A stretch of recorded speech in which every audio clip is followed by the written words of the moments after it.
life. Go to IgniteAmerica.com.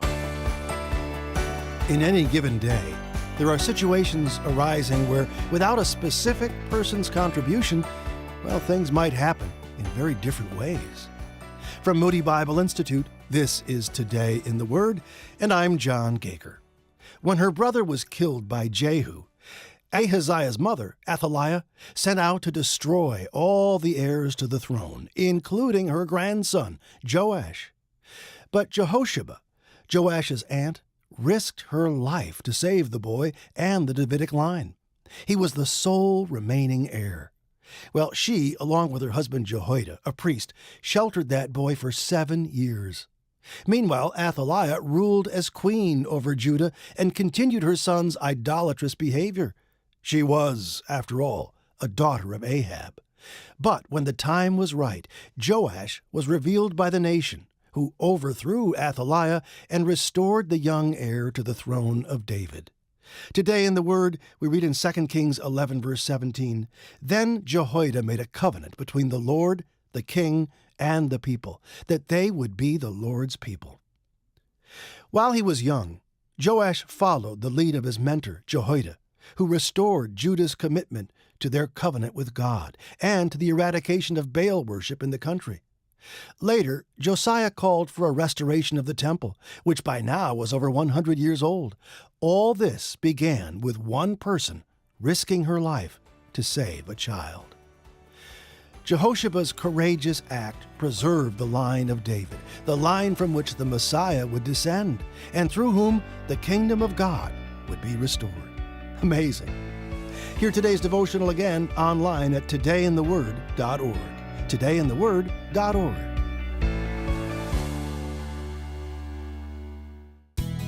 Hi, family. It's Mornings with Brian.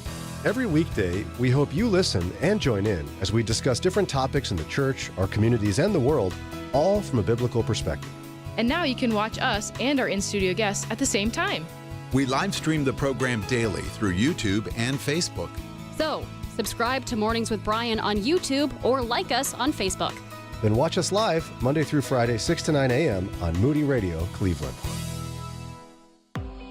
Helping you take the next step in your walk with Christ. And home of Mornings with Brian. This is Moody Radio Cleveland. WCRF Cleveland. WVMS Sandusky. WVML Millersburg. WVMN Newcastle. WVME Meadville. WVMU Ashtabula. And everywhere with the Moody Radio app or at moodyradio.org/Cleveland. President Biden will go over issues with President-elect Trump during their meeting at the White House this week. It's 6 o'clock. I'm Ron Eastwood, Moody Radio News. That is the word from National Security Advisor Jake Sullivan, who said yesterday that President Biden is committed to the peaceful transfer of power from one president to the next. According to Sullivan, the list includes both domestic and foreign policy issues. Faculty members are facing possible job losses at the University of Akron. The school reports they are looking at a $27 million deficit this year, and university leaders have said they may have to announce retrenchment in the coming weeks. And Veterans Day is being recognized here in Northeast Ohio and all around the country today. Federal, state, county, city, and most municipal offices are closed today. There will be no regular mail delivery, and most banks are closed as well. I'll be right back with sports and weather. Could you use monthly payments to help meet basic needs, like putting food on the table, paying the rent, or buying new shoes for growing feet? Find out about supplemental security income. You may qualify if your income and financial resources are low and you are 65 or older, or an adult or child with a disability or who is blind.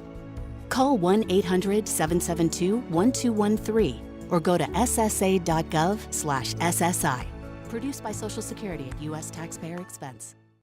In sports, the Steelers extended their winning streak following a 28-27 victory over the Commanders. And speaking of winning streaks, the Cavs are now 11-0 and already have broken the franchise record for the best start to a season. Here is your Moody Radio Cleveland forecast. Partly sunny this morning, becoming mostly cloudy with a chance of showers this afternoon. High temperatures will be in the upper 50s. Currently, clear skies and 48 degrees in Cleveland. Akron and Canton, clear and 46. Heavy rain now being reported in Mansfield, where it is 45 degrees. It's time for your moron moment. Well, today is Veterans Day.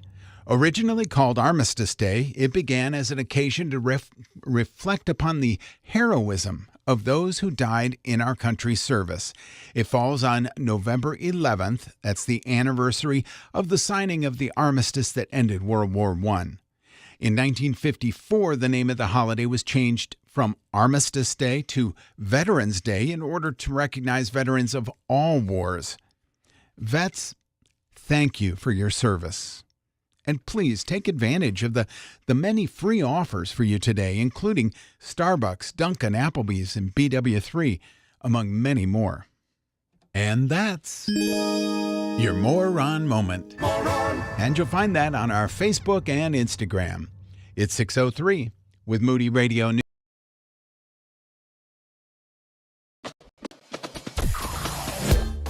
Mornings with Brian.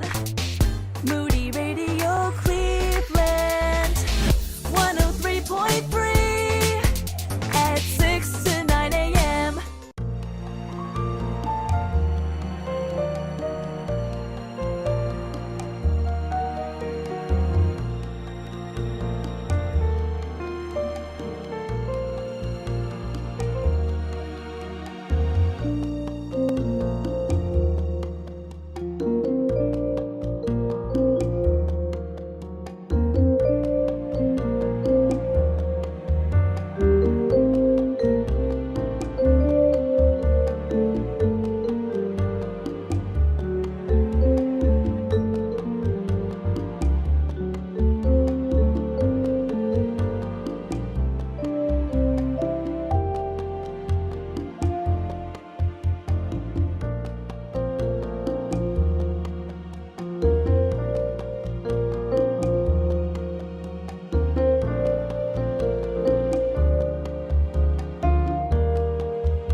A new week is upon us. Happy Monday, team. Good morning. Thank you. Morning. Good morning to you. It's a big day today for a lot of reasons, one of which, Daria's incredibly funny, witty, handsome husband, Jimmy. It's his birthday. It is. Woo! Wow. How old is Jimmy? He's 31. Whoa. I always forget how much older he is than you. Oh, I'm about to be 27 here in just a few weeks, so it's not that much of a spread. 29. She's almost an adult now. Almost. Give me about 3 more weeks, guys. Now, he doesn't like surprise parties, but you made one happen anyway. Wasn't that what happened last year? It wasn't a surprise, but I threw him a party against his will. And as payback, he was last night talking about my 30th coming up in about 3 years. Oh, yeah. He's got plenty of time to plan. We could make it a whole, regional event here if we wanted to. Or he can just have dinner at my house with some friends and family. Did you cut him a break for this year after last year's shenanigans? Yeah, I planned nothing this year. I realized about 2 weeks ago, oh, your birthday is coming up, isn't it? What are we going to do? He bought himself something. Oh, good. Because it's been a crazy couple weeks. I did not have the energy to figure out what he wanted and then go buy it. So he bought himself something, and we're going out to dinner tonight. For the best. Good Oh, for you're you. going out to dinner. Okay, I was going to say, it wouldn't be like you to just be like, whatever, here's some leftovers. Happy birthday. Some chicken nuggets. Yeah. No, I think he's trying to decide between hibachi and sushi. I think he's leaning towards sushi. Oh, wow, I didn't realize he was a sushi guy. Good for him. Is he the raw fish sushi guy or the California roll guy? Yeah, he likes the raw fish. Wow. I'm not just like a California roll girl, but I don't like the raw fish. Yeah. My favorite is the eel roll. But it's cooked. It is cooked, but it's delicious. Yeah. I mean, if it's cooked, I'll eat it. That's kind of where I'm at. I've seen enough weird stories about, well, there's worms in that fish you just ate? Yummy. Yeah. It's got poison that could kill you if you don't cook it just right. I'll pass on that. Yeah. But it's his birthday, He can get whatever he wants. And then she's a regular listener to the show. I don't know if she's awake now, but Yeah, she is. she is. Well, a warm, happy birthday to your mother, Yes. Yay. affectionately known as Gigi. Yeah, Gigi. Woo! Gigi Downey. And also my BFF, Allie. It's just a big birthday day. Aw, all the birthdays. All the birthdays. When did Ron get this one? I don't know. I don't know, but I It's been like a little it. while. He's been holding back. But, probably more appropriate would be this one. That's Lauren's favorite. This is what she would sing to them. With probably choreography. Go. Oh, probably. I'm not doing that here. I'm surprised you're not doing your Rise Up. Rise up. Someone did send me a video. I don't think it was this weekend, but it was like this little video of these two guys dancing, and it's like so hilarious. And someone said, "This is how you dance." Oh, no. Is that troubling or funny? No, it was so funny because it was true. Yeah, I mean, it's not like you're dancing professionally or No, something. and then You I have to sent worry it about to basically everyone I know and said, "This is what so-and-so said. It's how I dance." And they everyone agreed? Yes. Can you send it to me? Yeah, I will. Oh, good. I can't wait. Wow. But yeah, happy birthday to your mother, Gigi. Yay. She's like 48. Wow, way to go. 48. Wow. You did it. Who knew you could be that young? You can always be young. Yeah. Any other birthdays to celebrate today? I mean, I feel like it's birthday day. Birthday day. Well, today is Veterans Day. Yes, it is. Which is a very important day in this country. I wish it were more of a big deal. It feels like all that happens is just free food for veterans.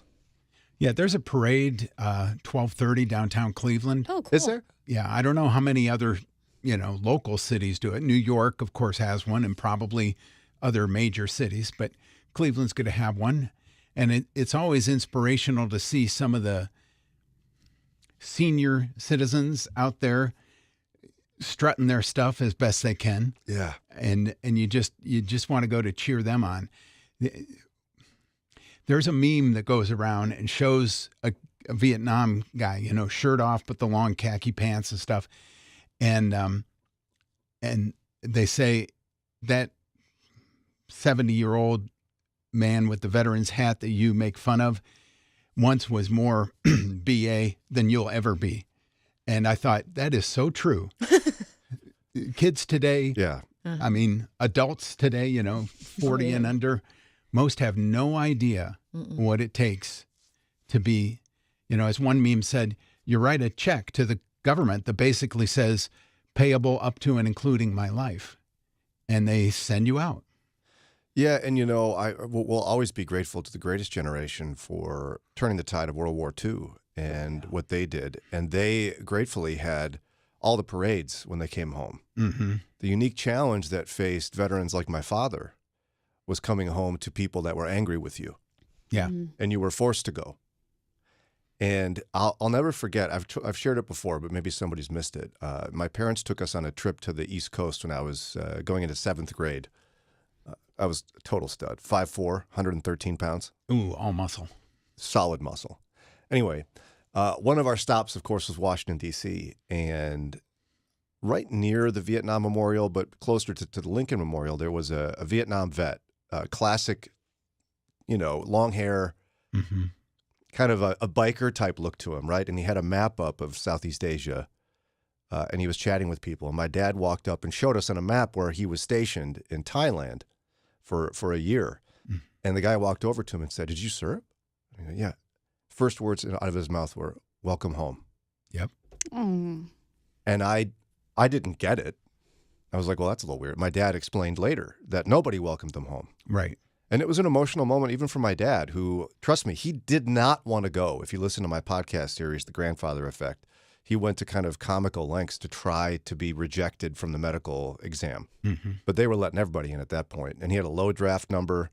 And the sacrifice a lot of veterans made, especially when it comes in a time of a draft, a lot of them don't talk about it.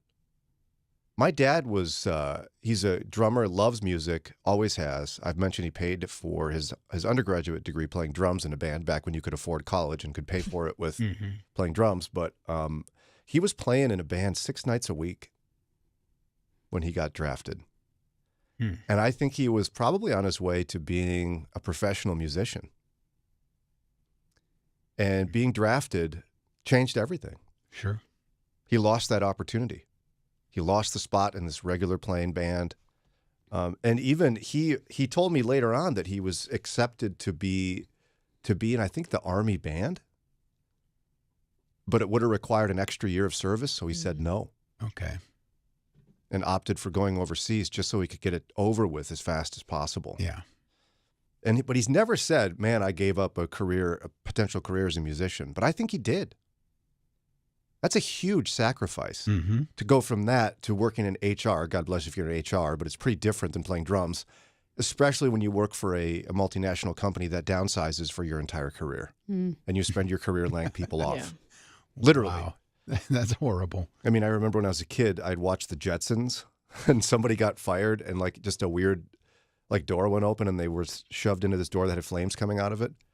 So my dad came home one day and talked about that somebody got fired, and I burst into tears as a little boy. Aww. And they're like, "What's wrong?" "Oh, Dad set somebody on fire, And they chuckled. They're like, no, that's not quite how that works. But he spent his career doing that. That's a sacrifice. So I actually still have his Army jacket. Cool. Like his green jacket says Dallin on it. Yeah. I kept my dad's for quite a while, but I wore it out. Yeah, it's pretty cool. It fits me pretty well, which is also a little weird. But I don't know. Maybe I'll wear it one day. I just feel like I don't think the Army would have picked me. I think they would have been like, no, you're fine. But at that stage of the game, everybody they were went. taking everybody. Everybody went. So, unless your dad was a senator or something like that. Yeah, or had Not that I'm complaining about people pulling privilege strings, but I'm grateful that my dad was what we called a chairborne ranger. He was a clerk typist at an Air Force base. He was in the Army, but he was serving at an Air Force base in Udon, Thailand for a year. And they hated it because nobody in Thailand wanted GIs there. Lots of stories, but that's for another day. Dad, if you ever watch this, thanks for your service. I'm grateful for your sacrifice. I know we all are. And so thank a veteran today in your life. Yeah. It is 6:16 coming up in just a minute. Our friend Daria, she loves movies. She worked in L.A. in the film industry for a while. That's sure overstating it a little bit. No, it's not. That is overstating it a little bit. No, you worked in L.A. in the film industry. I worked in L.A. on films. That's stretching it a little bit. Stop. I'm going to brag for her. She would never do this. And so she saw a film with her dad over the weekend. Did. And she's going to review the movie for us here in just a few minutes. Moody Radio presents Christmas with Rebecca St. James. sponsored by Compassion International and Christian Healthcare Ministries. Join us at Grace Church of Middleburg Heights on December 5th at 7 p.m. Celebrate Christ's birth with Rebecca St. James. A night of worship and wonder with special guest pastor Scott Lessing, Associate Pastor of Life Stage Ministries. Tickets are online at moodyradio.org/RSJ. The following is not an actor, but a real-life story from Trinity Debt Management. My debt problem started probably about 2016. I needed my life to change financially. I called Trinity and I ended up joining based on high credit card bills and high interest rate. And my counselor at Trinity has been great, and Trinity has been helping me to get on the right path of paying off these credit card bills, bringing down the interest rate. They have consolidated my bills into one low monthly payment. And now I am finally getting out of credit card debt. So I just want to say thank you, Trinity, for showing me a better and greater path. If you're in debt and you need help, call Trinity at 1-800-659-9838. My name is Sharon, and soon I will be debt-free for keeps. 1-800-659-9838. Making assumptions is rarely a good idea. That's true when it comes to thinking healthcare costs can't be affordable. Christian Healthcare Ministries has been helping believers meet their healthcare needs for over 40 years. It's not insurance, it's a ministry. Visiting chministries.org/Moody eliminates assumptions and shows how this unique model has worked to meet the healthcare needs of hundreds of thousands of Christians. Get more information and have your questions answered at chministries.org/Moody. Bringing Northeast Ohio and Western Pennsylvania closer to Christ one conversation at a time. It's Mornings with Brian.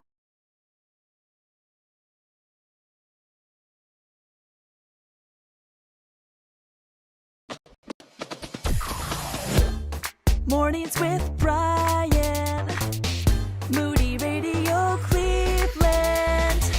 103.3 at 6 to 9 a.m.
It's Monday at 6:24. That was Kirk Franklin. This is Mornings with Brian on WCRF. Hope you get your tickets soon. December 5th. It's a Thursday night at Grace Church in Middleburg Heights. It's Christmas with Rebecca St. James, sponsored by Compassion International and Christian Healthcare Ministries. If I'm not mistaken, Lauren has agreed to do a duet with Eddie of "Baby It's Cold Outside." No. At the That's event. nice. We are not. Da, da, da, da. Eddie would probably be thrilled. He would do that, but I would not. Yeah, Eddie sings. Yeah. Eddie and Brian. Yeah, you guys can do it. Can you imagine? Isn't there stuff about kissing in that? Ew, no. I'd have to review the whole song in my mind, probably. Well, maybe it's a holy kiss we're talking about. Yes. Greeting one another. Yeah. You wouldn't do a duet with Eddie? No. You're a singer. No. You can sing. No, I would not. But you can sing. Not really. It's like an average singer. Well, I'd sign up to see it. How about that? Nonetheless, if you want to sign up to see Rebecca St. James, sponsored by Compassion International and Christian Healthcare Ministries, text CONCERT to 440-546-2255. There's only a handful of VIP tickets left. Oh, that's right. Yeah, they're going like hotcakes. Yes. So if you would like a meet and greet, it's only $35. Right. For a meet and greet with Rebecca St. James, you got to go now. Go get them right now. Hurry. What are you waiting for? And if you're like me, you may still have some 2000 era CDs of Rebecca St. James. Bring them in. She'll sign them. Oh my gosh, yes. Or a T-shirt. Mm-hmm. I was in a Christian band once that played at a music festival. We were not good. We were, and now live at the main stage at 10 a.m. But one of the gals in our band looked just like Rebecca St. James. Oh my gosh. And they had us do a signing of, no one came and no one knew who we were. But one little girl was convinced it was Rebecca St. James. So my friend Maggie just signed Rebecca. Cute. Sure. Love you, Rebecca. That's cute. Upward Call. Yes, That was was the his band. Nice. And you remember that, which I'm very upset. Not quite as good as Jamie Buxton from City Mission. Her band, Oh my Pure gosh. Nard. I think it's Purely Nard. Purely Nard. Purely, okay, well. Just as Sorry, Jamie. All right, but our lovely Daria is a cinephile. Isn't that what you call it? Yeah. You love movies. You love reviewing movies. And you try to watch them on our behalf as much as you can. Yeah. So this weekend, my dad and I went and saw Conclave. I do want to preface this. It is a commentary on the Catholic Church. We know we have, Catholic brothers and sisters that listen. We love you. I'm just talking about a movie here. All right. Very good. Yeah. But I loved it. Did you? 9.5 out of 10. Whoa. And there's I a am lot of surprised. big name guys in there. Was stellar. Like the cinematography, the artistry. I mean, one of the best done movies I think I've seen this century. I can't even describe just how well done it is. Within 5 minutes, my dad leans over like, this is a very well done movie. Like, yes, it is. So beyond the dialogue and the plot, you're saying it was just beautiful. It was beautiful. Yeah. I mean, the camera work, the directing, the editing, the soundtrack, everything is just perfect. It's harmonious. Very, very well done. Did we know it was going to be that big? Was there like a lot of talk about it? I went in knowing hardly anything about it. I just looked up the premise, so I knew, based on it's about the Catholic Church. It's based on a 2016 novel of the same name. But I really went in blind, which is actually my favorite way to go see a movie. Now, if I recall, it kind of describes the behind-the-scenes work of the selection of the next pope. Yeah, so it opens with the death of the previous pope, and then What's the era, by the way? What are we talking? it's modern. Oh, okay. Like the novel came out in 2016. It's pretty modern day. It's supposed to be like today. Yeah, today. Okay. So it opens with the death of the previous pope. The cardinals are quite upset, and now we have to go through the process of selecting a new pope. And so you have the head guy. I think he's the dean. Sorry, I don't know the names for all the positions, but Sure. he is presiding over the conclave, and there are a lot of politics at play. Oh yeah. There are certain people that really probably should not be pope, but are very popular and are gunning for the papacy. And this guy just kind of makes it his mission to kind of weed out these really big sin issues that these guys are covering up. Because there's some that absolutely disqualify them from being pope. He finds out stuff that the previous pope was hiding. It's very much an intrigue, almost like a political thriller. It's just from beginning to end. It's so riveting. And what I think is important about this movie is that it's a commentary, not just on the Catholic Church, but I think the church at large. I think it has a lot to say about what the church is and what it should be. This movie is very special in that typically when you see Christianity depicted in film, it's either, very cliched, very hokey, production value is not great, like, look how perfect life is. Or you have just the Christians are terrible, we're going to make fun of them ad nauseum. Yeah. This has very high production value and kind of lands somewhere in the middle. My interpretation, and my dad agreed, is that this was made by someone who is very critical of the church. Critical as in we see issues and we want it to get better, but also has a lot of love and reverence for the church. Good. That sounds just about the right balance. It was. It was almost neutral, just kind of almost an outsider looking in. These are issues that we see maybe plague a lot of Christian institutions, and we think that things should get better. This is not like the Da Vinci Code, which is just gleefully trouncing all over accepted Christian doctrine. Yeah, I'm glad of that assessment, because far too often, you're right, the church is poorly depicted in a positive light, as in, if it was perfect from the beginning, Paul would have had nothing to write. Yes. Yeah. Virtually every epistle is because there was a problem. And not just like small problems. In Corinth, you had some guy that was like dating his stepmom. Yeah, and and he was like, "What are you doing?" There are some pretty big issues that some similar to that the Cardinals are dealing with. I do need to say though, I'm not going to give away spoilers. If you want to know more information, because this is really important to you, feel free to email me. I will have a more in-depth conversation about particulars. There is something that I do think a lot of Christians are going to get upset about. Towards the end, it's a big reveal. And when this thing happened on screen, both my dad and I at the same time we just kind of groaned, like, oh, did they really put that in there? But then as this part of the movie started to unfold, I had a change of heart, because the way it was presented was less in your face than it could have been. It was very different. I thought it was handled beautifully. And even though it is something that I think will offend a lot of Christians, my dad was actually kind of upset, which is fine. It's valid. I think there's multiple ways to interpret this particular aspect of the film.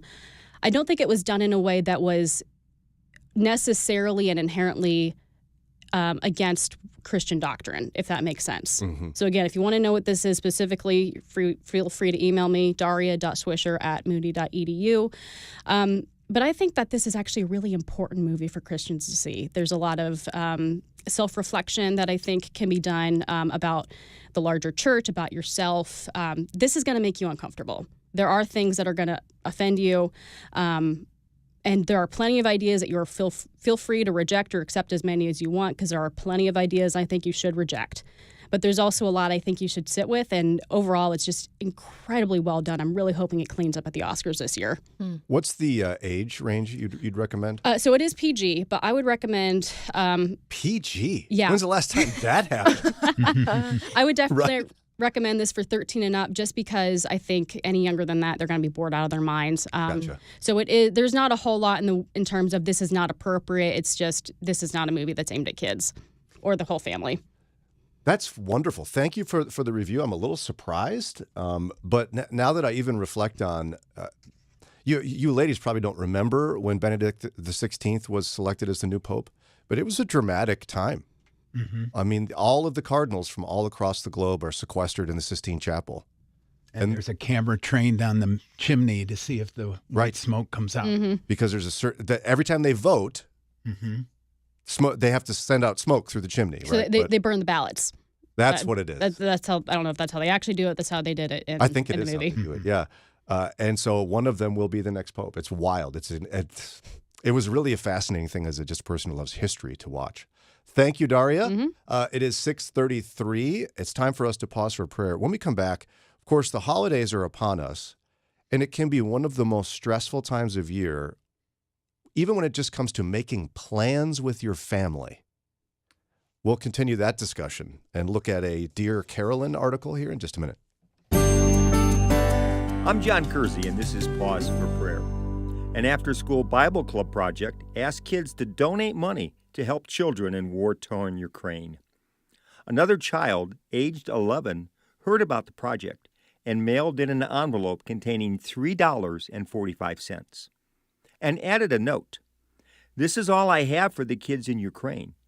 I'll send more later," the note read. We can learn a lot from this small gift from a child with a big heart. Paul tells us in 2 Corinthians 9 that we should sow generously. Think about that as we pray today. Heavenly Father, you have so much which we love and adore, including a generous heart. You ask the same of us when it comes to giving, to be big-hearted, no matter the amount. Verse 6 of 2 Corinthians 9 tells us to sow generously. So God, we ask for wisdom in the marketplace as we sow. Lord, we're told in the same chapter to be cheerful givers, not because we are under compulsion, verse 7, but to give generously, and to do that from our hearts. We're also told to help the poor. Verse 9 and Psalm 119 remind us of that. The psalmist wrote this, "He has scattered abroad his gifts to the poor. His righteousness endures forever." Whether it's $3.45, $345, or $30,450, guide us, God, to be the generous giver you want us to be. Help our gifts to be a reflection of your generous heart towards us. We ask this in Jesus' name. Amen. Pursue your passion for shepherding, teaching, and ministry leadership with a Master of Divinity from Moody Theological Seminary. New for fall of 2025. Earn the same world-class degree in a shorter amount of time. We've reduced credit hours to earn a degree while maintaining the quality and course content essential for effective ministry. Need flexibility? Take classes online or on our Chicago or Michigan campuses. Even interchange between all options on a class-by-class basis. Get started at moody.edu/MDiv. Moody Radio is thankful for support from listeners and businesses like Deerfield Ag Services. They help in adaptation of new technologies and techniques of farm and business management. More information about Deerfield Ag and how they can help is at deerfieldagservices.com. They say family knows you best. Here's Brian's older brother with a message for you. Does it seem like your son or daughter will just not stop talking? My little brother is proof that not all hope is lost. It's Mornings with Brian on Moody Radio Cleveland.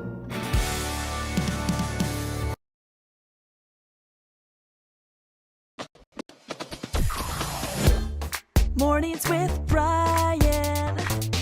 Moody Radio Cleveland. 103.3 at 6 to 9 a.m.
It is 6:40. That was Cochran and Company on a Monday morning. Hey, you know what? Rebecca St. James is coming, and tickets are going quickly. And I'm fearful that we're going to have a bunch of people that are complaining because they can't get in. And I don't want Probably. that. Like, I want you to go. They're going to be banging on the doors. Yeah, they'd be like, I wanted the VIP seats. Let That's me not in. fair. Well, no, it is fair because we reminded you. And I want you to get your VIP seat. And it's not $200 VIP. It's $35. Right. Who doesn't want to be VIP for $35? Right. You get an up-close and personal Australian accent. Yes, and you can talk to Brian. Is that part of the deal? Yeah, I'm going to make you stand there. Oh, okay. Yeah, sure. People, I think they would rather meet her, but... Well, yeah, but you can be like the entertainment in the line. Could I dress up like the crocodile hunter or something and keep That saying is your crikey a lot? choice. That is your choice. Crikey, it's Christmas. You'll only embarrass yourself. Crikey. So. Yeah, don't bring a 16-inch knife in your back pocket or something. This is a knife. You don't understand. You weren't born yet. Okay. But yeah, okay. I guess I'll be part of that. But if you want to do the meet and greet seats, you better hurry. Get your tickets today for Christmas with Rebecca St. James, sponsored by Compassion International and Christian Healthcare Ministries. It is December 5th at Grace Church in Middleburg Heights. Text concert to 440-546-2255. Who knew, like when people first get married, they're like, this will be so fun. You know, we'll have Christmas and then and Thanksgiving. And when you're first married, you've got to balance between both families. So you just like do two of everything. Mm-hmm.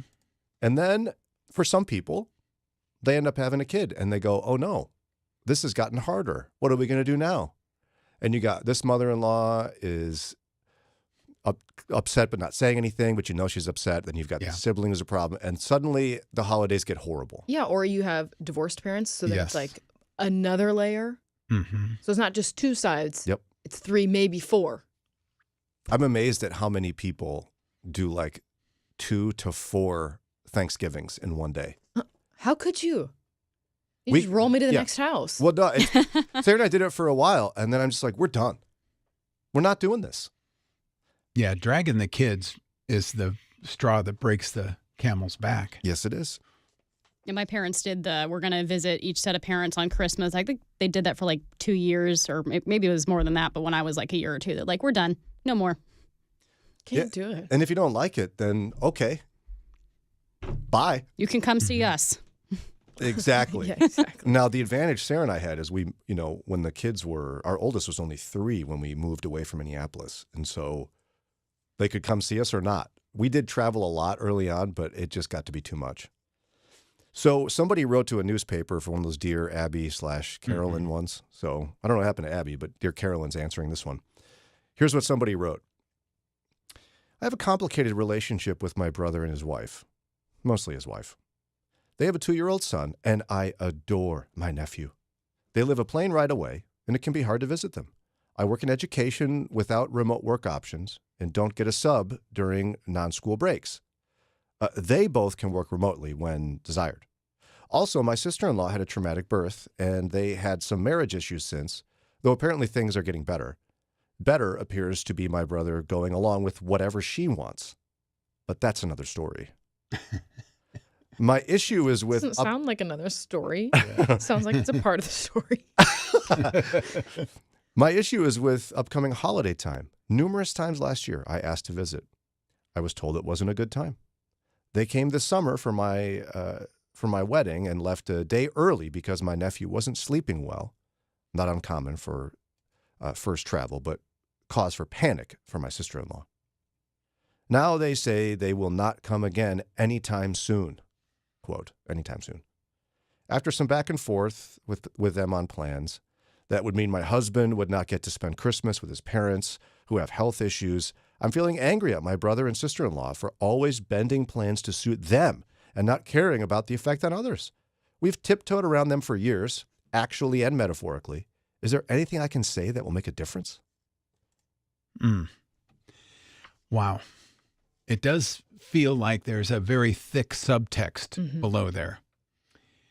And there are hard and fast barriers, for lack of a better word. If she cannot, there is no way she can leave and get a sub to be able to take off for that time. She's stuck. And maybe that is it. Now, I'm missing, and maybe I missed it where you read that, how the her in-laws are tied to her sister-in-law. Was she saying her parents-in-law? Yeah, no, so it's her brother and his wife. Okay. And so she wants her brother and her to be with their parents. And he has to fly there. I Or thought she it has was. to fly there. I thought it was her husband's parents are sick, so it's just one more wrench in. We can't always do what sister-in-law wants. Regardless, they won't do what she wants. Yeah. So she needs to, in my opinion, get over herself. You know how many times this happens in families? Yeah. A lot. Sometimes people's decisions about their unit of family, so like her sister-in-law, brother, and their child, it has nothing to do with you. Like, I don't think they're doing this to be mean to you. Right. No, they're not. They have to make a personal decision for their immediate family. Yeah, it just And sounds it's like not it's about you. It just sounds like it's a season where maybe we don't get to see each other. Yeah. And I've been in those. You know, Jimmy has family in two very opposite states. We lived in Florida for a time. You have those seasons, I think. Yeah, the kids will grow up. It'll get easier one day to travel with them. But those first 5 years, it's not fun to be in a car or a plane. And so it'll come back around. And the 2-year-old not sleeping affects everybody. I'm sure mom was also tired, and that affected their decision to go home early. Yeah. And then everyone complains the kid is whiny. Well, he didn't sleep. So do you want him here or not? Do you want him to be here and not sleep and whine? Or do you just want us not here? Yeah, and again, just get over yourself. Like, if you're the person that is frustrated because people won't do what you want, get over yourself. Here's what Carolyn wrote. How about making your own Christmas plans with your husband's parents and leaving it at that? Cutting your contempt in half would do nicely too. Carolyn. Or from utter to mild, whatever your percentage is. Why is it your terrible, horrible, no good, very bad sister-in-law's fault that travel is hard and people get sick and families scatter and not everyone can be everywhere at once? And then she goes on a very long diatribe putting this person in her place. Carolyn does? Yep. Wow. But she's right. I mean, it was unnecessary to add in all that about she always gets her way and I never get my way. You could have just stuck to the facts. Yeah. And got a straight answer. And here's what makes it even harder if you're feeling guilty or angry with me right now listening to this, because your situation is like it. If you're following Jesus, you know you're supposed to conform your life to him. Paul goes on to describe for all Christians, not just people at weddings, what love looks like. And I'm sorry to report to you that in 1 Corinthians 13, verse 5, it says that love does not insist on its own way. Mm-hmm. That's it. What else do you need? I could give you more verses. I found more. You could rid yourself of things and live at peace with people. Yeah, but Brian, the sister-in-law is insisting on her own way. Okay. And so is she. So Give up. So someone's got to give? Yeah. Get over yourself. My first grade teacher instilled into me that 2 wrongs do not make a right. That's correct. At some point, Sarah and I decided, you know what we're going to do? We're going to make Christmas and Thanksgiving, it's about us and our family, our nuclear family. Mm-hmm. And we're going to invite anyone to come who would like. And if no one comes, we don't care. More turkey for you. Yeah, we don't care. And it's been great. I know it sounds callous. And it's if true. you have the time and the funds and the sanity to travel and you want to, you can. And we have done that. Yeah. Every 5 to 10 years, we've said, okay, fine, we'll travel for this. And every time we hate it. No, it's miserable. Where are we going to stay? Somebody's mad that we're not with them. Somebody's grumpy. Everyone's fighting. The kids are tired. It's every time we do it, it's a disaster for us. Holidays shouldn't be this stressful or this full of strife. Just enjoy it. Relax a little. Instead of focusing in on a couple days of the year that you should be together, instead pick a time, a week in the summer or some other time when you can all be together. Yeah. And you're not stressed about, I've got to have this particular meal ready. I've got to have these decorations. I've got to have all the trappings. There you go. You're just going to be together and to have fun. And Paul wrote in Colossians, therefore, as God's chosen people, clothe yourselves with compassion, kindness, humility, gentleness, and patience. Bear with each other and forgive one another if any of you has a grievance against someone. I could keep going, but I still think the definitive answer is it does not insist on its own way. Stop it. Let's stop ruining Jesus' birthday. It's 6:50. It's time for a quick break. When we come back, we've got something special to give to someone. Stay tuned. Moody Radio is thankful for listeners and support from businesses like Duma Meats and Farm Market. Duma Meats and Farm Market, supporting Moody Radio in Cleveland and surrounding areas. More information about Duma Meats and Farm Market is at dumameats.com.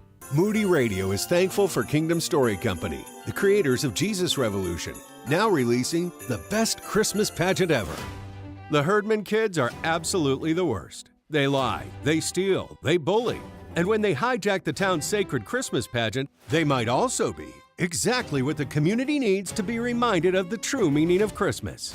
Directed by Dallas Jenkins, the creator of The Chosen, the best Christmas pageant ever. Now playing. Rated PG. Parental guidance suggested. Moody Radio presents Christmas with Rebecca St. James. Sponsored by Compassion International and Christian Healthcare Ministries. Join us at Grace Church of Middleburg Heights on December 5th at 7 p.m. Celebrate Christ's birth with Rebecca St. James. A night of worship and wonder with special guest pastor Scott Lessing, Associate Pastor of Life Stage Ministries. Tickets are online at moodyradio.org/RSJ. Pour another cup of coffee and settle in for engaging, Christ-centered conversations. It's Mornings with Brian on Moody Radio Cleveland. 6:52. Hey, if you're looking for something else to do, 5 Love Languages Family Conference is coming up with Dr. Gary Chapman in person at Canton Baptist Temple on November 16th. That's coming up Saturday. I can do this Saturday. Look at the calendar. And he's going to be on the show later this morning? Yeah. Can you believe it? We love this guy. He's been back a few times. Today, we're going to solve some problems for Lauren and hopefully motivate you to get your tickets to the family conference. Especially if this last conversation connects with your soul. Totally. If you're having trouble with cohesion in the family, go to the conference. Okay? For more information, text FAMILY to 440-546-2255. I was disappointed this morning to find out we're not doing a duet at Grace Church in Middleburg Heights with Eddie and Lauren doing Baby, It's Cold Outside. No. You sure? You and Ron can do it. I'm the male part. Called it. If I had the lyrics memorized, we'd be doing it right now, but I don't. We're going to have to print those off and give it a whirl here one of these days. I think so. You have multiple devices in front of you in which you could look up the lyrics. But if I can't multitask, so I'd have to stop talking to look them up. Oh, wait, Lauren's looking them up. Get ready, Ron. Who goes first? How do you know? The girl goes first. I really can't stay. Baby, it's cold outside. I've got to go away. Baby, it's cold outside. This evening has been hoping that you drop in. So very nice. I'll hold your hands. They're just like ice. My mother will start to worry. Beautiful, what's your hurry? My father will be pacing the floor. Listen to that fireplace. So really, I'd better scurry. Beautiful, please don't hurry. But maybe just we'll stop there. Wow. Ooh. Make that. Oh no, everyone's taking notes. Make a new promo, Ron.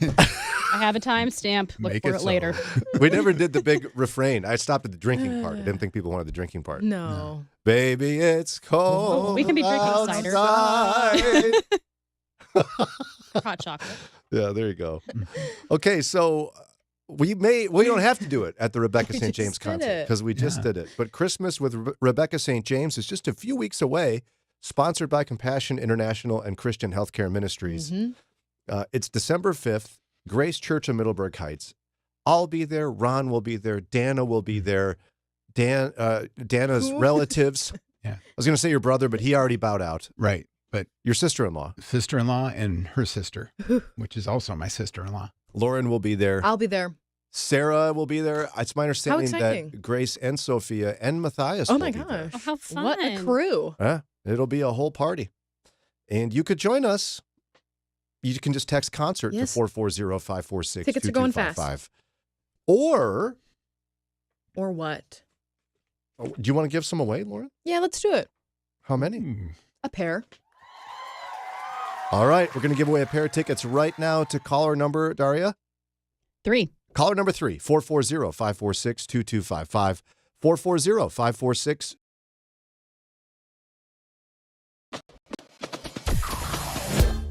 Mornings with Brian. Moody Radio Cleveland. 103.3 at 6 to 9 a.m.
A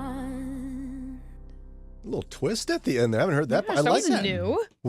Matthew West and that lady. And Wilson. And Wilson. Put some respect on it, Brian. I didn't know who it was. It says it on the says screen. it on your screen. It didn't? Yes, it did. It does. You just didn't look. Absolutely did. Matthew West and Ann Wilson. on Moody Radio. Hey, we just gave away a pair of tickets to see Christmas with Rebecca St. James, sponsored by Compassion International, Christian Healthcare Ministries, December 5th, Grace Church of Middleburg Heights. Daria? Congratulations to Brittany. Woo! Yeah, Brittany. Way to go, Britt. There it is. You did it, Brittany. Be sure to stop and say hello, and hurry up and get your tickets. We're almost out of the VIP meet and greet seats. Yeah, and the other ones are going fast too. Just the regulars for $25. So text concert to 440-546-2255. Text concert to 440-546-2255. Before we get to your news, Ron, Maurice texted in to say, after we sang Baby It's Cold Outside together, okay, those guys were very wonderful. Keep up the good work, Brian and Ron. I'm sure she meant. Oh. I'm going to remove this texting screen from your vision. Why wouldn't we share this text? Yeah. Very wonderful. It's like a stretch. And if you are with a recording label and you think there's potential there for profitability, Brian and I can be bought. Yeah, because What we would you couldn't be even. called? I don't know. We have to think about that. Probably the Ron Eastwood explosion, but Oh my gosh. The morning crew. maybe. Oh, well, me and Daria are not joining you, so. We could have tried harder with impressions, because what was that guy's name? He's like Smallbone or whatever. What's the... T-Bone. Is it Leon Russell?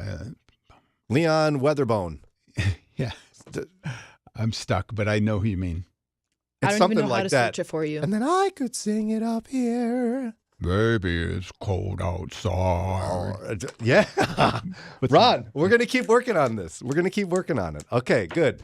Coming up here in just a minute, I promise we won't do that often, but we will have Pastor Jim Scudder stop by to talk a little bit about some proof that the Bible really is true.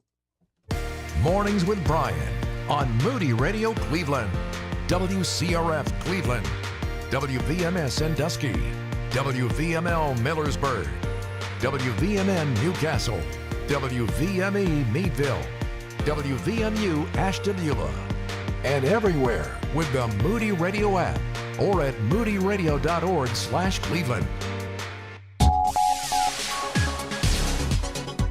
U.S. Representative Jim Jordan won't say whether DACA dreamers would be targeted in President-elect Trump's mass deportation plan. It is 7:02. I'm Ron Eastwood, Moody Radio News. In an interview on CNN's State of the Union, the Ohio Republican said Trump would start with immigrants who have committed crimes and those who have not been granted asylum, then go from there. Immigration advocates have raised concerns that over 3 million immigrants brought to the U.S. as children and protected under the Deferred Action for Childhood Arrivals program could be deported under Trump's plan. Charges have been filed against an Elyria man accused of returning to the scene of the crime again and again and again. Police say that 59-year-old Rodney Mason stole from a Target store on Market Drive 13 times before being caught, all that between August and October of this year. And the City of Cleveland Veterans Day Parade will step off from City Hall today at 12:30 p.m. The event will be an opportunity for folks to come and salute the veterans. I'll be right back with sports and weather. How exciting if God calls you to missionary aviation. Moody Bible Institute offers the Missionary Aviation Technology degree with a maintenance specialist emphasis. It includes engine overhaul, airframe rebuild, turbine engine maintenance and repair, avionics systems installation, and much more. Get started on your application today at moody.edu/aviation. Over 65 years of missionary aviation training. What an exciting way to serve God. moody.edu/aviation. In sports, the Steelers extended their winning streak following a 28-27 victory over the Commanders. And speaking of winning streaks, the Cavaliers are 11-0 and already have broken the franchise record for the best start to a season. Yes, that puts them number 1 in the NBA. I love to say that.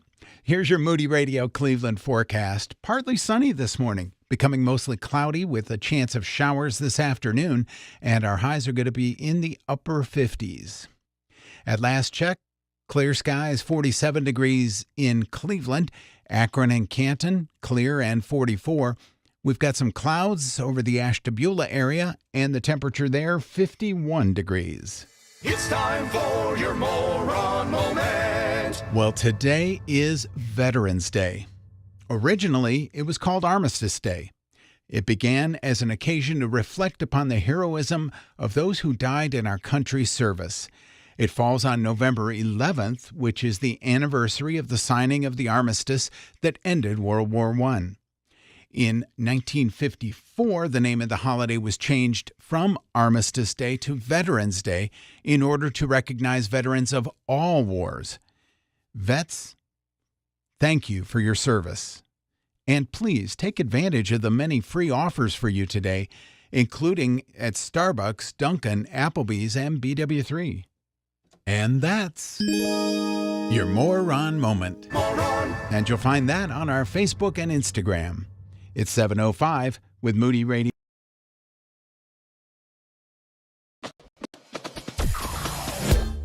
Mornings with Brian. Moody Radio Cleveland. 103.3 at 6 to 9 a.m.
10 on WCRF, Mornings with Brian. Don't forget Christmas with Rebecca St. James coming up here, sponsored by Compassion International Christian Healthcare Ministries.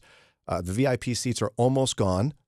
Other seats are going quickly. Text CONCERT to 440-546-2255. It's December 5th at Grace Church in Middleburg Heights. Rebecca St. James is coming to town. Yes, she is. So Santa Claus and Pastor Jim Scudder will be here in town soon. He's executive producer of In Grace, and he's the senior pastor of the Quinton Road Baptist Church in Lake Zurich, Illinois. Welcome to the show, Pastor Scudder. Hey, thanks, Brian. You mentioned Santa Claus and Jim Scudder. Wonder who's more popular. Jim Scudder. Jim Scudder, yeah. So you're going to be here in town at a number of different spots, but one of them is the Akron Fossils and Science Center, because you have a deep passion for science and research and such. Where did that come from for you? Well, I'm a pastor, and I just love studying the Bible, and a lot of people would say the Bible has errors, the Bible isn't true, the Bible doesn't hold up scientifically. And so as we've developed our media ministry, I've really focused on, how can faith and truth, can they meet? Can science and the Bible agree?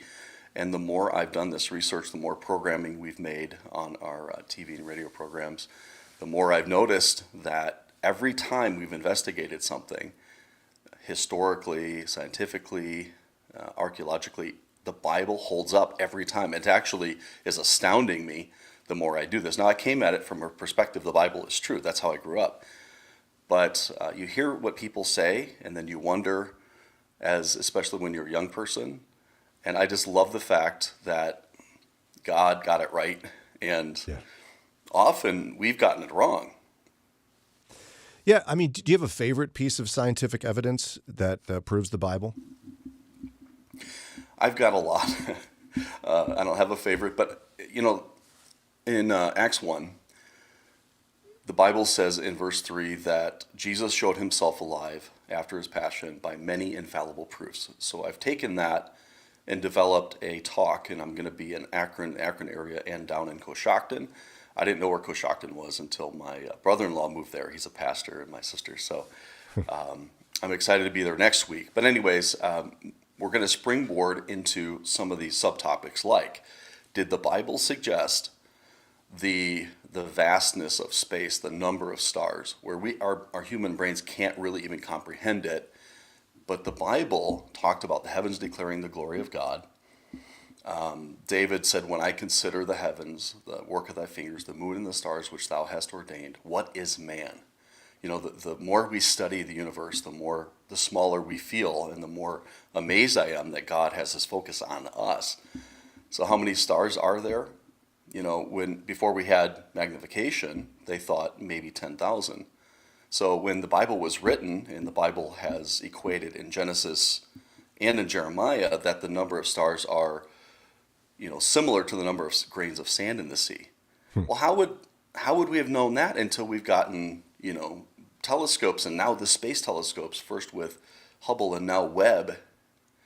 The number of stars are literally about the same number of grains of the sand of the sea, which is astounding. How did the Bible get that right? So that's one piece that we're going to talk about, plus a lot of other things. We're going to talk about prophecy and archaeology.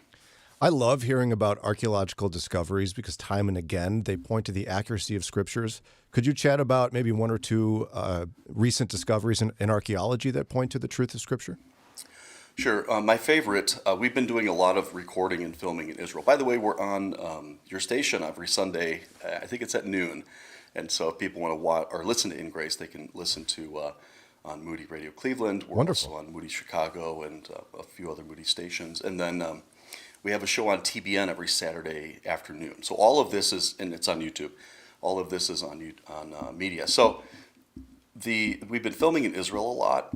And I have a friend who, his name is Dr. Scott Stripling. He's the director of the dig at Shiloh. Which Shiloh itself, that's where Israel was capital for hundreds of years.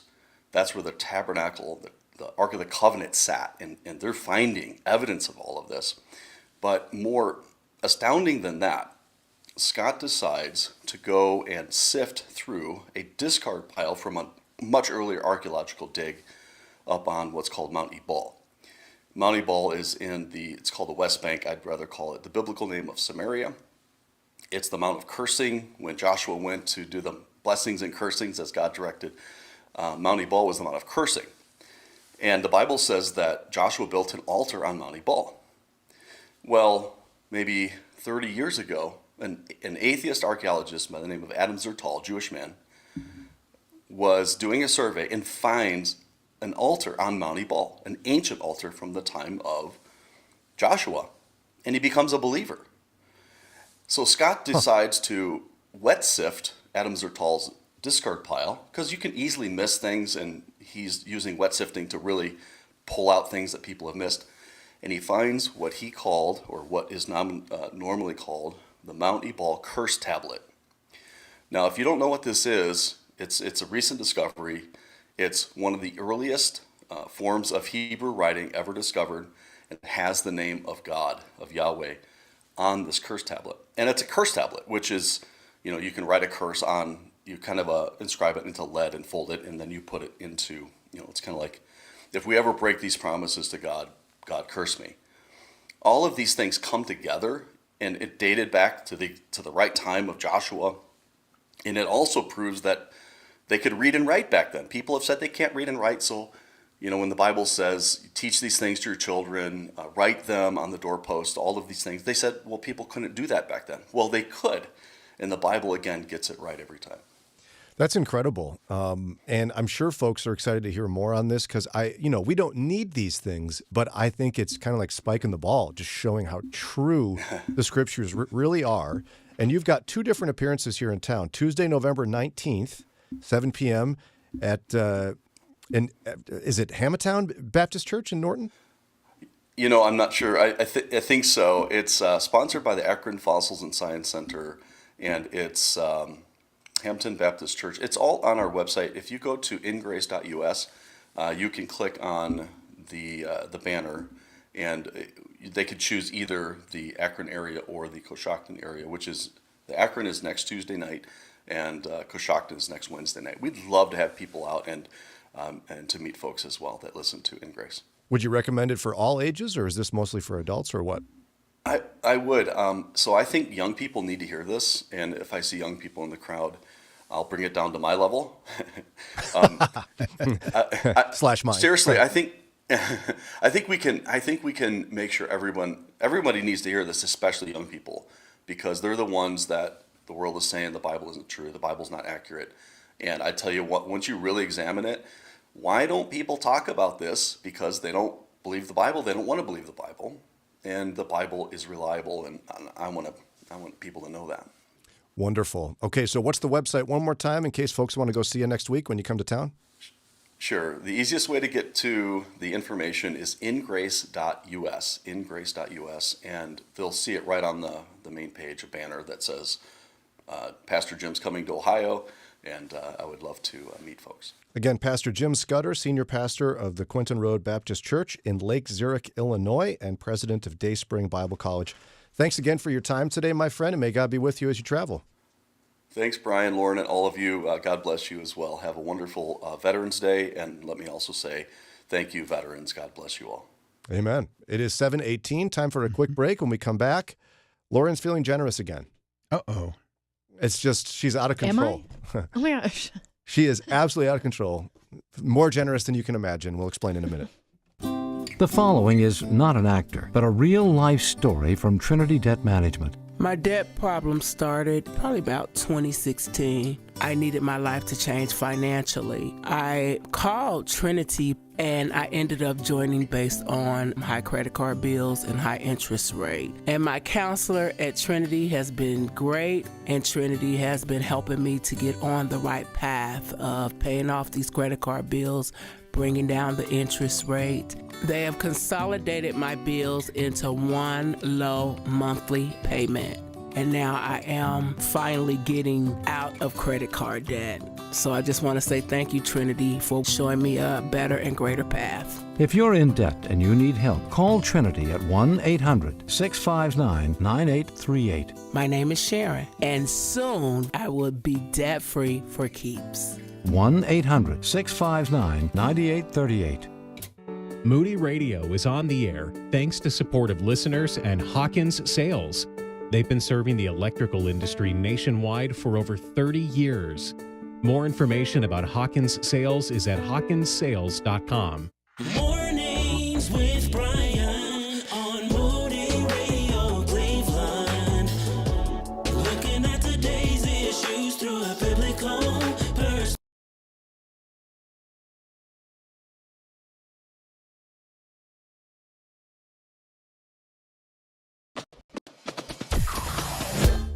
Mornings with Brian. Moody Radio Cleveland. 103.3 at 6 to 9 a.m.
This is WCRF, Moody Radio Cleveland. We're at 724.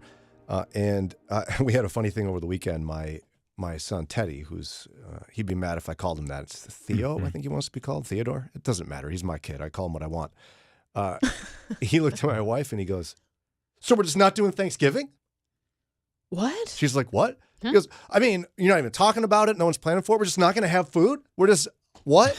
Yes, we're not going to feed you that day, child. It's so dramatic.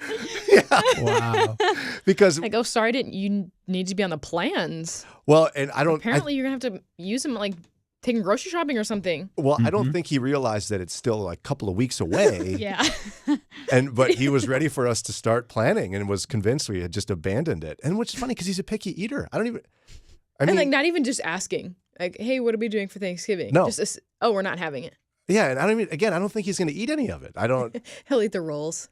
That's what him and his brother do. His brother will put mustard on rolls. Oh, wow. That's nasty. It's totally nasty. And we said that the first time he did it, so now he thinks it's funny every year to... If there was turkey also on the roll with mustard, that would make sense. I don't just want mustard on a dinner roll. No, that's odd. It's so odd, but you know what? That's my kids. They're just like their dad. They're weird. But the kids were trying to convince us to decorate for Christmas already this weekend. Oh, Sarah loves that. Yes and no. She had other plans. Like the kids go, hey, we thought since we're all home, and that never happens, why don't we decorate for Christmas? And there was a whole bunch of other stuff going on, and Sarah's like, she had to go, okay, that's a good, I don't, well, we'll see if that works out. That sounds fun. It didn't work out this time. It's usually the other way, where mom wants to organize it and nobody else wants to help. That's right. In fact, poor Sarah, she loves decorating for Christmas. And there was one year where it was like a lot of tears from everybody because people were being abnormally preteen grumpy about Christmas, that she had to just kind of turn it into an invitation eventually. Like, all right, so we're going to be decorating for Christmas on this day. Anyone who comes is invited. And I will quietly remind them, if you'd like to break your mother's heart, don't show up. and then they still barely show up. But it was fun. I don't know. Have you guys started yet? Oh, yeah. Dana's all over it. Is it done? It's not done. Even if everything was decorated, it would not be done because there is the constant tinkering. You know, you have to adjust this and move a little tree here or there. But yeah, and unfortunately, for some reason, decorating always involves moving some more furniture around. Yeah, Dana loves to move furniture, doesn't she? She does. And I don't really care for it, but I can't let her do it. So I've got to step up and be the man of the house. Sure, honey, I can move that. Did her mother do that all the time? I don't know. I find this about Sarah and her mom. Like, yeah. Sarah's mom constantly totally rearranging rooms. That's so funny. I mean, even if it doesn't make sense. Keep it fresh. Yeah, well, the first time I went over to Sarah's house when we were dating, I needed to grab a fork or a spoon, and I just went for it. And the first drawer I picked had the silverware in it. Her mother she couldn't believe it. She does not want a kitchen that's organized so intuitively that people could find something. Oh, right no, away. I would be thrilled. I'd be like, oh my gosh, what made sense in my brain made sense for you. How exciting. No, she totally redid it so that you'd never guess where it is because she couldn't believe it. I found it. This is not what she wants. Silverware's in a cabinet on the top shelf or something. This is to be unpredictable. Why? I don't understand that. I don't know. Every time I've been there, totally different look, totally different arrangement. This is what Dan is doing too, right? Just rearranging the whole place. Yeah. Now, what had been like, I guess, the formal dining room, we always eat in the room right off the kitchen. It's one big room. And then there's this other room that had been set up with furniture that you never use, you know? Sure. So we took the table out of there, put it in our dining room that we use, and made that a second kids' toy room. Because for a while they were funny about going upstairs to the bedroom toy room. Yeah. So we did that for a while, and now, no, we're going to change. That's no longer a toy room. It's going back to be a dining room. And all the changes. So what you hear is, Rod! Rod! And then you come running, and it's, pick up this couch for me. Yeah. Move this over here. You have resurfaced hips. It's fine. And she's got a bad knee, so I can't let her do it. That's right. I have to step up. For us, it's always the tree needs to be somewhere that everything has to be moved so it can be there. Is your tree not in the same place every year? No. Oh, no. I could not live like that. No, I've heard a new place it might be. Oh, my gosh. Remember, we have 2 trees now, Right. 2 of them. So Are you guys doing a real tree or an artificial tree? we do artificial. That's Do you have a tree in your room? No. But Sarah has a whole, like, One in the table. living room, one in that front room or back room? I don't remember where the second one even goes. Oh, wow. Who knows where it's going to go? We're not even Changes sure every yet. year. But she's got those, it's a ceramic tree that's painted and has little glass bulbs, and you plug it in. It reminds her of her great-grandmother. No, great-grandmother. So she has a whole collection, a whole table full of those things. Aw. That it's just her pride and joy there. Yeah, you're never going to surprise me with Christmas decorations. I've seen... Because of Gigi. Yeah, Wow. I've seen the pinnacle of it all. Yeah.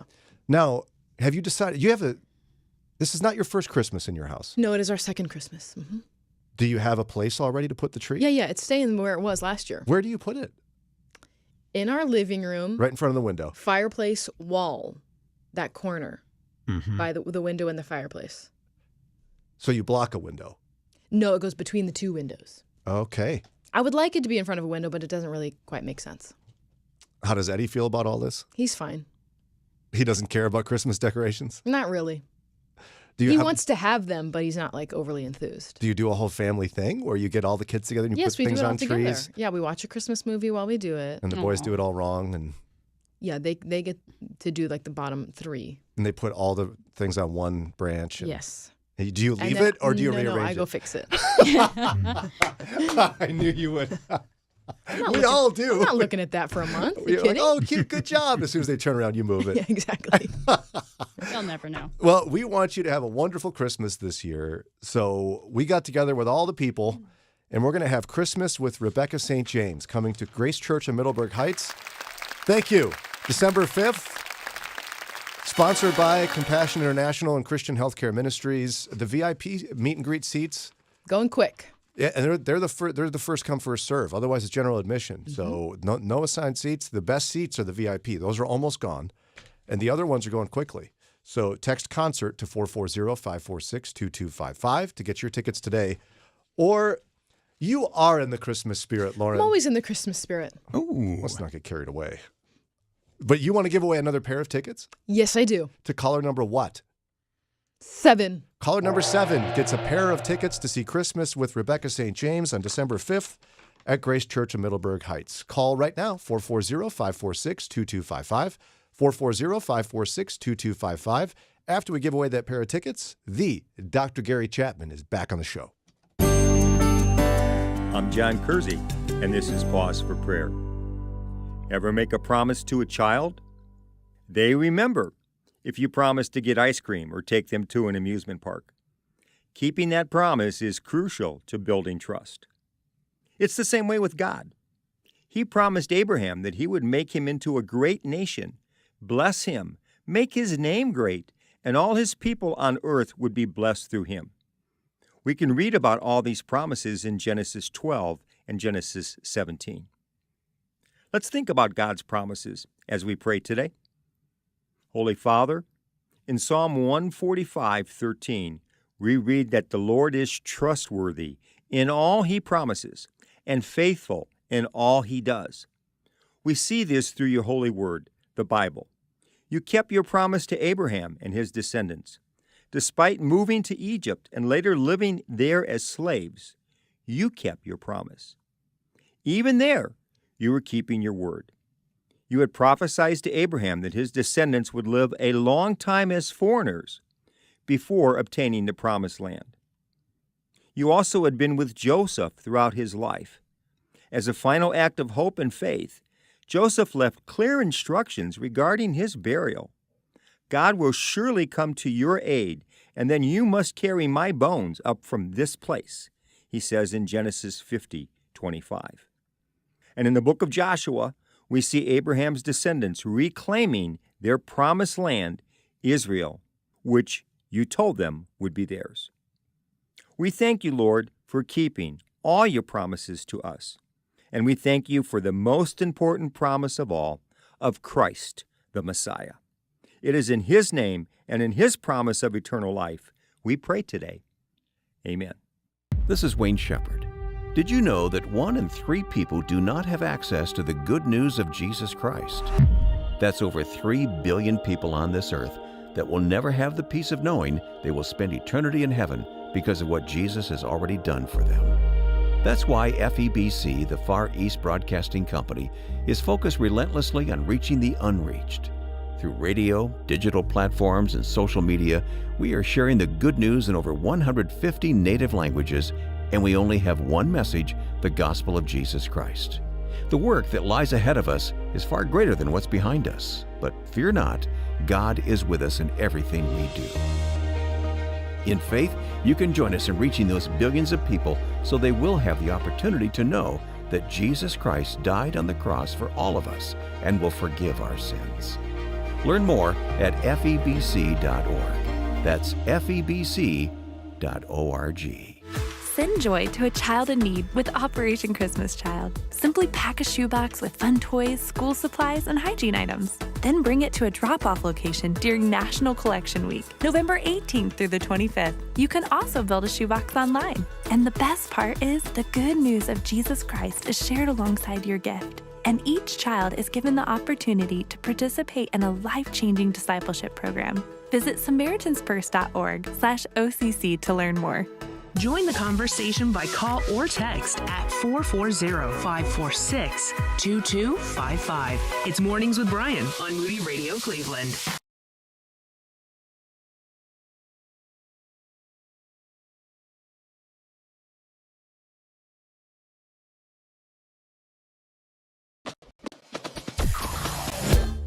Mornings with Brian.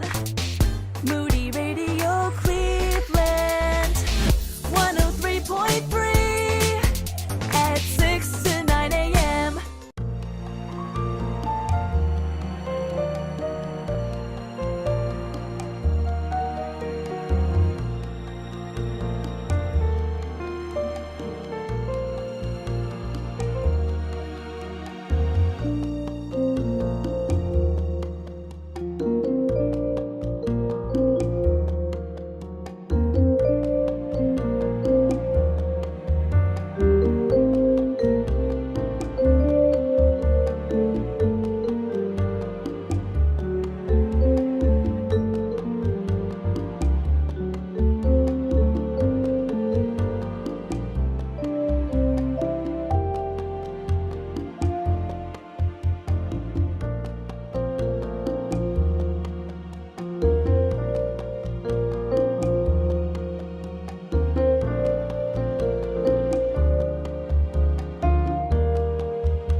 Caleb and John on WCRF, Moody Radio Cleveland. We're at 7:38. Don't forget Christmas with Rebecca St. James coming December 5th, Grace Church of Middleburg Heights, sponsored by Compassion International and Christian Healthcare Ministries. Text CONCERT to 440-546-2255. Well, our friend Lauren needs a lot of help. Yes. In some And? things. We all need lots of help. But today we're going to bring in an expert to help you and others. Okay. Because you're in that phase right now where it's like you're a mommy, but everyone must touch you. Yeah, constantly. Like is there a moment where someone is not touching you? No, not really. They're always touching me, yeah. That's a lot. So here to solve this problem, the expert, he invented the 5 Yes, love he did. languages, Dr. Gary Chapman. Welcome back. Well, thank you. It's good to be with you again. So her love language is not physical touch? No, it is not. And my 4-year-old very deeply is physical touch. Like he would like to stick his arm up my sleeve and just have his arm up the sleeve of my shirt at dinner time. Or like rub my arm at dinner time. Oh, and you probably hate the rubbing arm thing. Yes. Sarah so Dr. hates that. Chapman, how can I at the end of the day, I have a 4-year-old and a 1-year-old. I'm kind of touched out. But he so deeply wants to connect, obviously through touch. How can I be present and also not want to crawl out of my skin? Well, at least you know what your 4-year-old's love language is. Yes, it's obvious. Yeah, he's made it very clear. So you know what he needs. Oh, man. No, what you're sharing is a common situation because if physical touch is not your language, which obviously it's not, it's hard. You just feel like, can I just have a moment when he's not touching me? But I think what you want to focus on, of course, is loving him. Because I say to parents, the question is not, do you love your children? The question is, do your children feel loved? Mm. And you can learn at about age 4 what a child's primary love language is, exactly by what you're learning, by what they do, the way they treat you. And so I think focus on that. You know what it is, so you reach out, you initiate it. Don't wait for him. You initiate it. But at the same time, I think what you want to do is recognize you do need some time alone. So let him touch your husband sometimes rather than touching you. Pass him off. But there's something about mommy, Dr. Chapman. But bring in grandmother if you have a grandmother. Let your grandmother do some of it. Spread it around. But I think you do need some time. All of us need time to be alone from our children, apart from our children. Of course, you're getting that, when you're working. Yep. I'm assuming, So, but anyway, I'm really excited about that whole topic. The 5 love languages, how it applies to children, how it applies to teenagers, how it applies in a marriage, and the one thing we don't want to do is neglect our marriage when we're so focused on our children. They have so many demands of us. And of course, a 1-year-old, just constant demands. Yes. Well. Balancing all of that can be difficult. And again, that 5 Love Languages Family Conference with Dr. Gary Chapman is coming right here to Northeast Ohio on Saturday at Canton Baptist Temple. You can text FAMILY for more information to 440-546-2255. How can people in Lauren's phase of life, how can Lauren and her husband Eddie prioritize time together when the kids need to be hanging on them? Well, I think if we have in-laws, grandparents, make the most of it. Grandparents love to have the children. At least most of them do. So take advantage of that. Also, take advantage of what the local churches have to offer. If they have child care for events, and sometimes they do, sometimes they don't, but always on Sunday they have that. So put the children in the child care, and the two of you, go to the worship service or whatever else. But I do think we have to let other people help us during that stage of life, rather than being 24 hours a day, day and night. We need to breathe. So finding out how to do that, but typically there are people who would be happy to help with that sort of thing. Now, as her son gets older, teenage boys have this tendency, and preteens, to, even if his love language is physical touch, it's like, ew, somebody might see my mom hugging me. And so how can she maintain that love language without having him kind of be repulsed as he gets older, Yeah, well, it has to be done in private. You're right. If they're 8 years old on the field, on the ball field, when it's over, you can go out there and hug them, But if you do that when they're 13, they're going to push you away. Oh, don't do that, Mama. Don't do that. But they still need touch. If that's their language, they still need touch. It just needs to be done in private, not in front of other people, okay? But what does that do to mommy's heart? That can be hard as a mommy, right? To have your boy be embarrassed that you're hugging him? Well, if she doesn't understand the reality that teenage son is going through change. He's beginning to think logically. He's beginning to think, who am I? And Mama hugging me in public, that makes me feel like a baby. So we have to shift love language. We don't shift love languages. We have to shift dialects, because the way we've been touching them and the places we've been touching them, they now consider childish. I'm not a child anymore. I'm a teenager. So we have to do different kinds of touches. So there's a shift there when it becomes a teenager. We deal with it. We're going to deal with that in the conference as well. What about dads with daughters? I think that can be a harder thing, too, as they become teenagers, to continue giving them physical affection. How do you coach dads on that? Well, I think sometimes dads draw back. Yeah. Because they've heard so much about sexual abuse, and they don't want to abuse their daughter. But I say this, if you're not still giving your teenage daughter a hug, I'm talking about in private now, if you don't still give her a hug, she'll find a teenage boy who will. If you don't give her kisses on the cheek, she'll find a teenage boy who will, especially if this is her love language. So I tell fathers, don't back away from your teenage daughters in terms of giving them appropriate physical touch. Yeah, and they'll make it pretty clear, even in private, what they're comfortable with. They will. Teenage girls have opinions, I've discovered. Absolutely. Real strong ones, actually? Yeah, okay. It's 7:45. Our guest is Dr. Gary Chapman, again, author of The 5 Love Languages. He's coming to town. He's going to be at Canton Baptist Temple on Saturday for the 5 Love Languages Family Conference. We're going to keep chatting with him here in just a few moments. But for now, text in FAMILY to get your tickets. Text FAMILY to 440-546-2255, 440-546-2255. Moody Radio presents Christmas with Rebecca St. James. Sponsored by Compassion International and Christian Healthcare Ministries. Join us at Grace Church of Middleburg Heights on December 5th at 7 p.m. Celebrate Christ's birth with Rebecca St. James. A night of worship and wonder with special guest pastor Scott Lessing, Associate Pastor of Life Stage Ministries. Tickets are online at moodyradio.org/RSJ. Moody Radio is thankful for Kingdom Story Company, the creators of Jesus Revolution, now releasing the best Christmas pageant ever.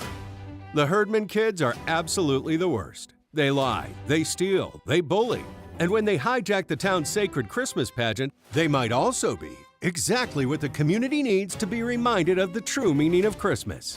Directed by Dallas Jenkins, the creator of The Chosen, the best Christmas pageant ever, now playing. Rated PG. Parental guidance suggested. If you are 65 or older, you know this. Inflation is hitting everyone hard right now, especially when it comes to health care. Over the last 10 years, health care costs have skyrocketed by, get this, 230%. If you have Medicare Parts A and B, you know there are still out-of-pocket expenses like deductibles and co-payments, and they really add up. But here's some good news. MediShare 65 Plus is designed to fill in those gaps and help protect you from rising health care costs. At only $99 per month up to age 75, you get peace of mind at a price you can afford. And MediShare is trusted, too. It's been around 30 years. It's not some big impersonal thing. It's a community of people helping each other, business owners, pastors, retirees. People love it. MediShare 65 Plus just makes sense. To learn more, give them a call. They're great to talk to. They'll offer to pray with you each time you call, too. Call now. 833-59-SHARE. That's 833-59-SHARE. 833-59-SHARE.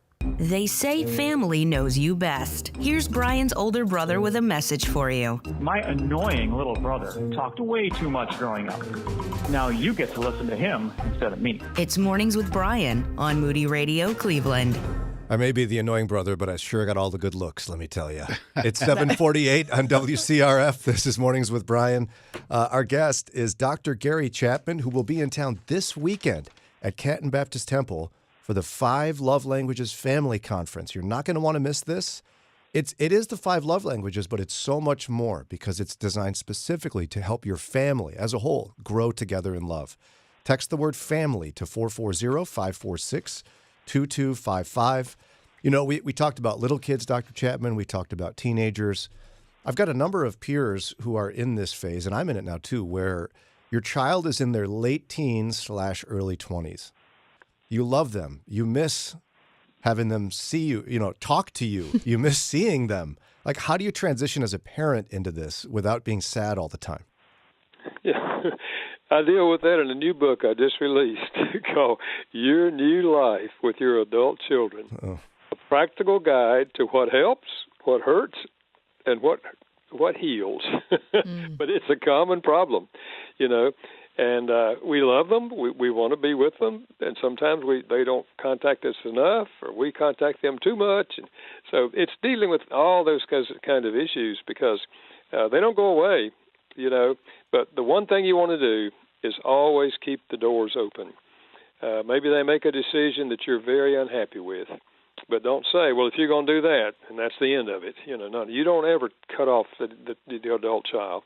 They may cut you off. But you want to keep the doors open in communication. And how do we do that? It's by not condemning them. It's not by giving them advice that they don't want. You might make a suggestion. You might say, here's the thought, rather than saying, now, here's what you ought to do. We drive them away sometimes when we're trying to help them. Yeah. So it's a matter of realizing they're adults now. We have to give them the same kind of freedom that God gives us to make decisions on their own. So, let's just say you had a friend of yours that had a 19-year-old daughter. How often should he say he misses her? Is there a quota? I don't have a quota on that. But not too much, right? You don't want to tell her every time you see her that you miss her. It's far better to say, I really enjoy it when you stop by, or I really enjoy our time together. Oh, that's good. I'll pass the word along. Because it's funny. I mean, she still lives at home. We know we're talking about me. Oh, yeah. But I just love her so much. And I know I want her to grow up. It's a tough transition when you hit that point. And I can see why parents struggle with it. Why you can almost sound like whiny and desperate because you just want them to hang out with you. But they're 19. They don't want to hang out with you, right? I mean, it's natural for a kid that age. And the old saying is, we give them roots and wings. Is we want them to fly out of the nest eventually, okay? We want them to be independent. Well, that's a process. We have to release if they're going to fly. But more and more young adult children are staying at home because of sometimes financial reasons, so going to a local college but living at home.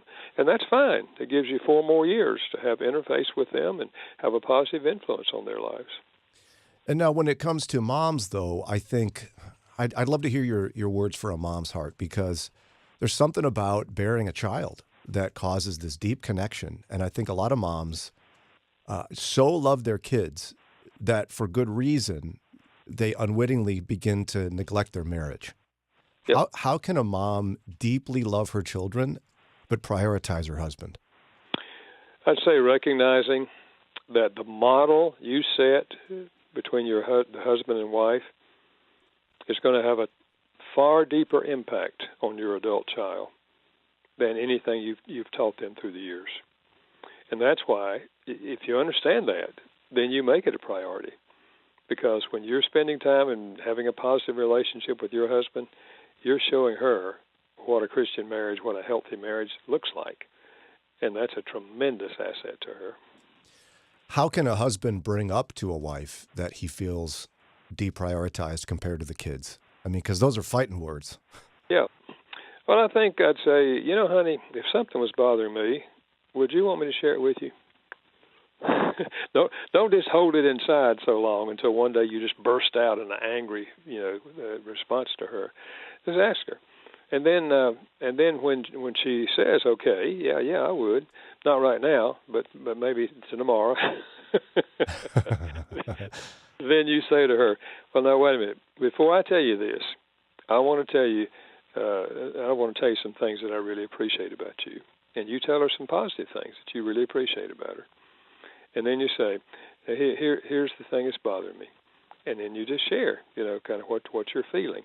And chances are, because you asked permission, first of all, if she wanted you to share it, and because you gave her positive things, she's far more likely to receive what you're saying in a positive way, and say, okay, I hear you.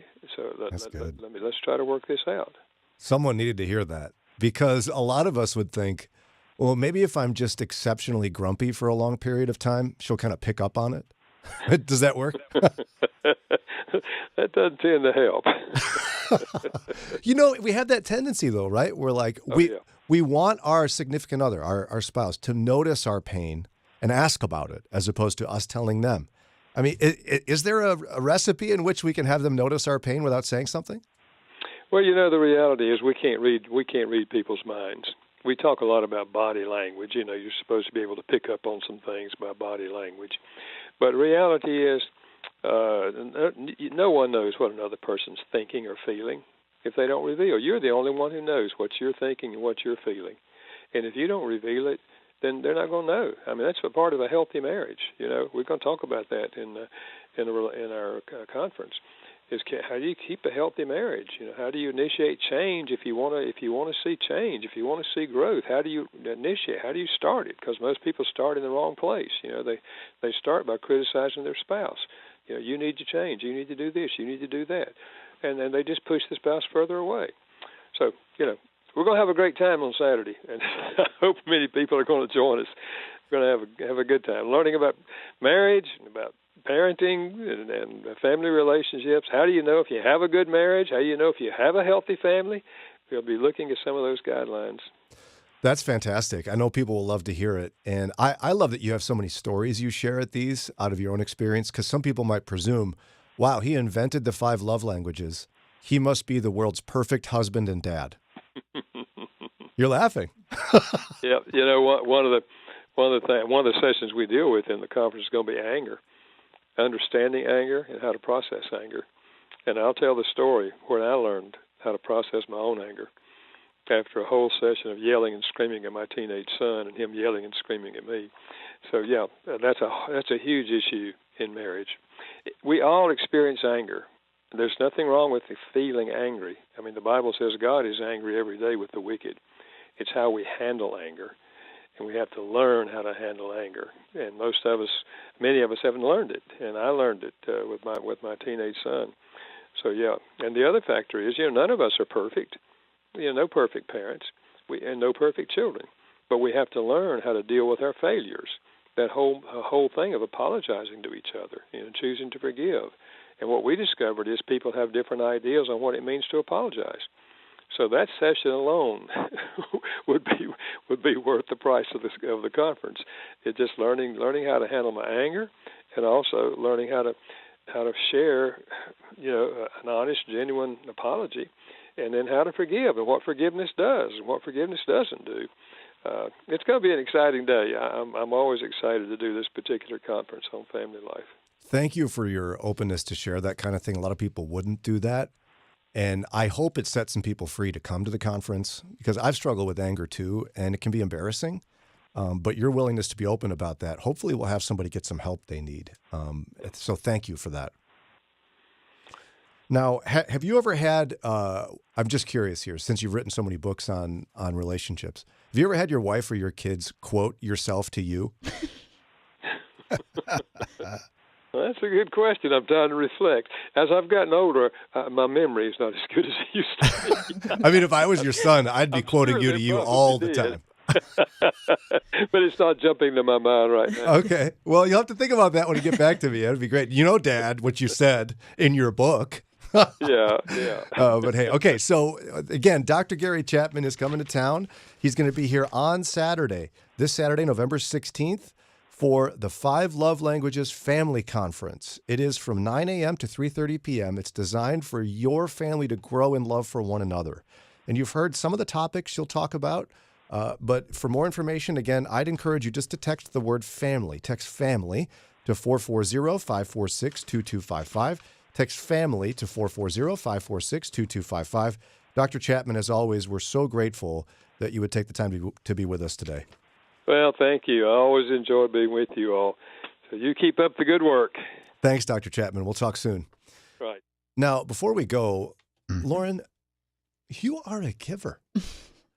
I'm looking at my paper like a good boy. I'm looking at my paper, and it says here that you want to give away not 1, but 2 pairs of registrations. That's right. To the 5 Love Languages Family Conference. Yeah, we want to help some families get some tools to make their family grow in more Christ-like behaviors towards each other. You are now dubbed Lauren the Generous. Thank you. Would that be your knight name if you were a knight? The Knights of the Round Table? No, I don't think so. Lady Lauren. I think there'd be a lot of other names people could come up with before that. Brave Sir Robin, Lauren the Generous, Lady Lauren. Anyway, 2 pairs. So how do you want to do this? I don't know. How about caller numbers 3 and 5? Caller numbers 3 and 5. Ooh, the odd numbers. What an odd choice. Lady Lauren the Generous. 440-546-2255. 440-546-2255. Caller numbers 3 and 5. Get a pair of registrations to the 5 Love Languages Family Conference. Again, happening this weekend. Canton Baptist Temple. Call now, 440-546-2255. Mornings with Brian. on Moody Radio Cleveland, WCRF Cleveland, WVMS Sandusky, WVML Millersburg, WVMN Newcastle, WVME Meadville, WVMU Ashtabula, and everywhere with the Moody Radio app or at moodyradio.org/Cleveland.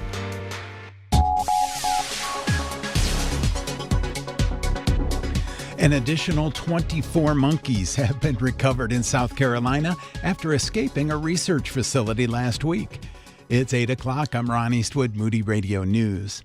Veterinarians have examined all of the recovered animals and found they were unharmed.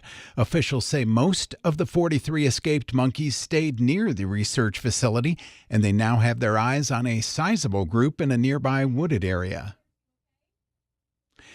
Cedar Point is closing another one of its attractions. The park says Professor Delbert's Frontier Fling will be permanently closed to make way for future developments. This comes after the park has already closed Snake River Falls, Snake River Expedition, and a few other attractions. And the Ohio State Highway Patrol is again urging drivers to look out for deer as we reach the peak time for crashes. Collisions involving the animals increase from October into December every year as they go through their rutting season. Troopers warn that deer are most active at dawn and dusk. I'll be right back with sports and weather. Pastors have to make tons of decisions, including what to do to meet healthcare needs for themselves and their staff. Christian Healthcare Ministries specializes in making healthcare decisions easy and affordable. Not insurance, but a health cost sharing ministry for over 40 years. CHM opens the door for individuals, families, and yes, pastors to be a part of a biblical way to meet medical bills.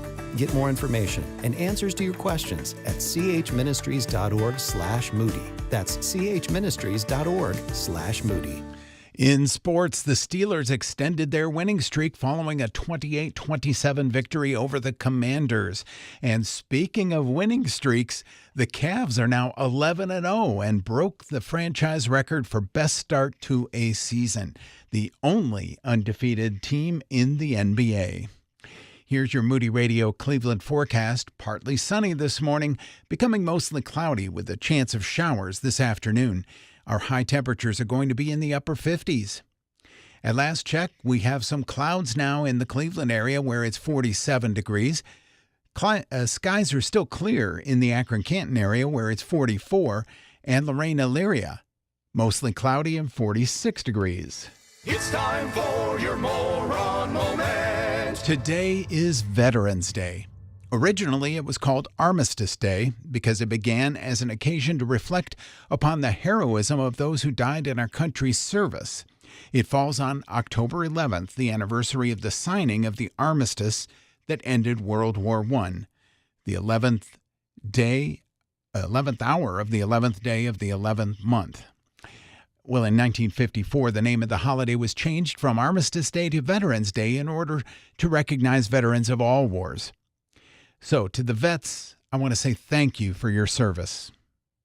And please take advantage of some of the free offers that are given to you today, including at Starbucks, Dunkin', Applebee's, BW3, and so many more. And that's your Moron Moment.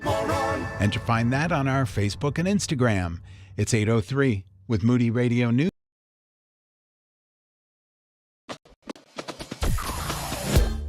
Mornings with Brian. Moody Radio Cleveland. 103.3 at 6 to 9 a.m.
RF, Moody Radio Cleveland. The whole team's together. We're excited because we're only a few weeks away from Christmas with Rebecca St. James. There's even a video now on social of her going like, crikey, it's almost Chrissy. Okay, she didn't do that. But she's got her little I didn't accent. even see it, and I know she didn't. She's got a little accent. She's smiling.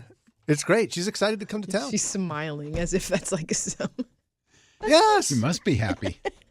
I mean, sometimes It's a you Merry look Christmas. grumpy. Oh, all the time. So saying Lauren was smiling is a big deal. That is, but she's an artist. She has to look happy. Yeah, I suppose so. We'd love to have you join us. The VIP tickets, almost gone. Oh, yeah. So if you get in there today, you could still get one, I'm sure. And if you end up getting general admission, and because they're sold out, and you're like, no, I don't like my seat, it's your fault. Because you were sitting there not buying your VIP seats, and they're affordable. They're $35. Come on, what are you doing? Easy peasy. Lemon squeezy. Do a pre-Christmas gift like my family and do a pre-Christmas concert with us. Yeah, your mom invented a whole lot of Pre-Christmas? Christmas things that just extend the holiday. I love it. Yes. So it's coming up December 5th, Grace Church, Middleburg Heights, sponsored by Compassion International and Christian Healthcare Ministries. Get your tickets today. Text CONCERT to 440-546-2255. And look at who we have here. It's so important this time of year not to forget about the persecuted church. And we actually recently had a Sunday remembering and praying for the persecuted church. Back to talk about it, our friend Todd Nettleton, Chief of Media Relations for Voice of the Martyrs and host of Voice of the Martyrs Radio. Welcome back, Todd. Thanks so much. Good to talk to you. All right, let's start off with Libya. We haven't talked about Libya in a while. What's going on there with the church? Yeah, Libya is a very interesting country right now. There are two different governments fighting for control in different parts of the country. You have two different sort of so-called national governments. Right now, there are 8 Christians who are facing a trial, and they've all been in jail for more than a year. The trial was supposed to happen in August. For whatever reason, it didn't. We now think it's going to happen in November. They could be facing the death penalty. So if the charge is apostasy, that's another kind of weird thing about this. We don't actually know officially what the charge is. It could be apostasy. It could be something lesser, like maybe contributing to the corruption of society, which also sounds bad, but wouldn't necessarily carry a death penalty. Lots of reasons to pray as this trial approaches. Like I say, we think it's going to happen this month. There is so little information coming out that it's kind of hard to read the tea leaves and see exactly what's going on behind the scenes. It sounds like the government's chaotic enough there that getting access to the church there must be quite difficult. It is a very big challenge, and the government has, over the last 2 years, really kind of cracked down on the church. So I know there were some Libyan Christians that actually fled the country. I actually met some of them just about a year ago in North Africa, and they talked about, hey, you know, we were doing fine, and then we started to hear the government is coming after you. Then some Christians got arrested, and then they decided, hey, I got to get out of here for my health. I got to leave the country. So, yeah, it's a very difficult place to follow Christ. Now, shifting gears a bit, you've got some updates from China where the government has shifted its strategy, which makes me nervous. Yeah, that's a good response. Yeah. I had a conversation with a Chinese Christian recently, and for the last about 18 months, all of the pastors arrested in China have been charged with financial crimes rather than religious crimes. So nobody's saying, hey, you're having an illegal religious gathering. What they're saying is, hey, you're committing fraud. You say you're collecting tithes and offerings for a church, but we checked our records and there's no church that exists. And it's like, well, of course, you don't have record of my church because you won't let me register. You won't give me permission to meet. And so, yeah, it is an illegal religious gathering. But what they're doing is they're saying, oh, you're collecting tithes and offerings for a church that doesn't exist. That's fraud. That's illegal business practices. We're going to have to lock you up. Now, if you or I call the Chinese embassy and say, hey, why are you persecuting these pastors? They'll say, oh, no. That has nothing to do with religion. They are committing fraud. That we're just cracking down on fraud in our country. It is not about their religion. So it gives the government a way to completely deny persecuting Christians. And it's almost impossible for the pastors to defend because legally they don't have a church. The government won't give them permission to have one. They can't have a bank account. They don't have any paperwork to say they have a church. And so when they do collect tithes and offerings, the government can say, look, You don't have a church and you're taking money. That's fraud. So is this a PR move on their part? And if so, I mean, what do they think we're dumb and we can't see this, or what? It is both a PR move. It gives them deniability, but it also gives them a way to crack down on the church. So they want to control the church. They want to to stop pastors from having church meetings. This gives them a chance to do that and to tell the rest of the world, no, we have religious freedom in China. These are not religious cases. Huh. Boy, and remind folks again philosophically, why would a communist government hate the church so much? Like, what's the big deal? Well, keep in mind that the communists say there is no God. So if you want to gather together to worship the God that they say doesn't exist, that's already philosophically a little bit of a problem. But the issue for communists is control. If you wake up every morning and say, how can I serve the Communist Party today? They are very happy about that. If you wake up every morning and say, hey, I'm a follower of Christ, how can I glorify him today? By definition, you can't be making your first priority the Communist Party. And so the issue is really the hearts and minds of the people and controlling what they want to do, what they want to accomplish. They see the church as direct competition for the party. Do we know at all how the non-Christian citizens in China view this kind of treatment? Are they happy with it, neutral? Do we have any idea? You know, I think I would say they are neutral. I think they don't necessarily love the government. We have seen over the last couple of years, especially since COVID, some real efforts by Chinese citizens to say, hey, no, we don't like our government. We don't like being told everything to do. At the same time, I think they would see, and the Chinese government would portray this a little bit as not being patriotic. You know, why are you following a Western religion? We're Chinese. We have our own religions here. We don't need to bring in religion from America. So why are you being a Christian? Why are you following that Western religion? So I think I would say neutral. All right. Shifting gears yet again, the International Day of Prayer. Give us kind of the post game on this. Yeah, well, we had some great reports from churches around the country who prayed for persecuted Christians. Some did it the first Sunday in November. Some did it yesterday. The key for us is, you know, we love the International Day of Prayer for persecuted Christians. We love having thousands of churches pray on one Sunday or in the month of November. The only thing I worry about is that we kind of check it off our list and say, okay, persecuted Christians, we'll see you again next November when it comes back to IDOP. Well, they're going to be persecuted all year long. And so we want to provide tools to help people pray, not just the first Sunday in November, but throughout the year. A couple of them that I would recommend. We have a VOM app for your smartphone that will pull up a new prayer request every day of the year. And you can actually set your phone to say, hey, at 9 a.m., I'm going to pray for persecuted Christians. Your phone will buzz. It'll pull up a new request, and you can do that. We also have a global prayer guide that lists out the countries where Christians are persecuted. Hey, what countries are they? What motivates the persecutors? We just talked about communism in China, or is it radical Islam in Iran? What motivates the persecutors? How hard is it to get a Bible? Basically to give you information so that you can pray more specifically for these different countries. The other one I would point you to is a website. It's icommittopray.com. And you can sign up with your email. We'll send you email new prayer requests every week. They typically come on Friday morning. So you can print those out, take them with you to your church, take them with you to your Bible study. And that's a great way also to keep praying all year long for our persecuted brothers and sisters. Again, our guest has been Todd Nettleton. He's Chief of Media Relations and Message Integration for Voice of the Martyrs. And you can hear him as he hosts the Voice of the Martyrs radio. How can folks find your program, my friend? They can find it at vomradio.net. I believe right here it's on early Sunday mornings, but vomradio.net or wherever you listen to podcasts. Just search for The Voice of the Martyrs or VOM Radio. And once again, persecution.com is your one-stop shop website for all the information from Voice of the Martyrs, persecution.com. Todd Nettleton, as always, we're thankful for your updates and your expertise. Thanks for having me. You bet. It's 8:17, still yet to come. Right around 8:35 or so, we're going to have Ricky Brown back on the show. He's a pilot, a speaker, an author. He was a pastor. He's going to chat with us because he's also a veteran, and we're going to talk about Veterans Day.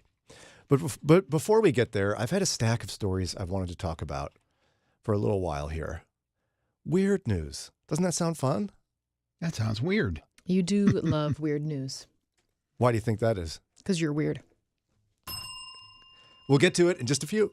The following is not an actor, but a real-life story from Trinity Debt Management. My debt problem started probably about 2016. I needed my life to change financially. I called Trinity and I ended up joining based on high credit card bills and high interest rate. And my counselor at Trinity has been great, and Trinity has been helping me to get on the right path of paying off these credit card bills, bringing down the interest rate. They have consolidated my bills into one low monthly payment.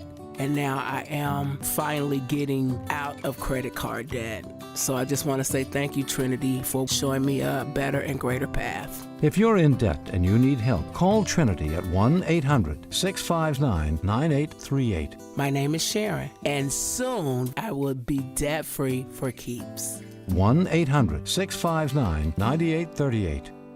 Could you use monthly payments to help meet basic needs, like putting food on the table, paying the rent, or buying new shoes for growing feet? Find out about supplemental security income. You may qualify if your income and financial resources are low and you are 65 or older, or an adult or child with a disability or who is blind. Call 1-800-772-1213 or go to ssa.gov/SSI. Produced by Social Security at U.S. taxpayer expense. Join the conversation by call or text at 440-546-2255. It's Mornings with Brian.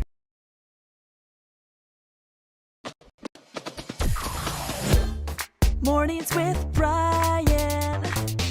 Moody Radio Cleveland. 103.3 at 6 to 9 a.m.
822 WCRF, Mornings with Brian. I have a couple of weird news stories.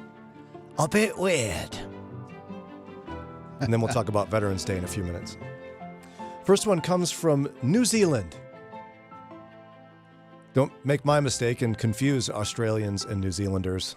Their accent sounds similar to me, but They're not the same country. they get very offended when you mix them up. So New Zealand, one of their airports is imposing a limit. There's signs A limit up. of what?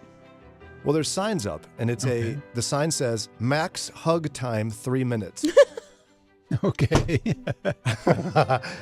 They're limiting All right. farewell hugs to 3 minutes. Okay, one, that's a long hug. Yeah.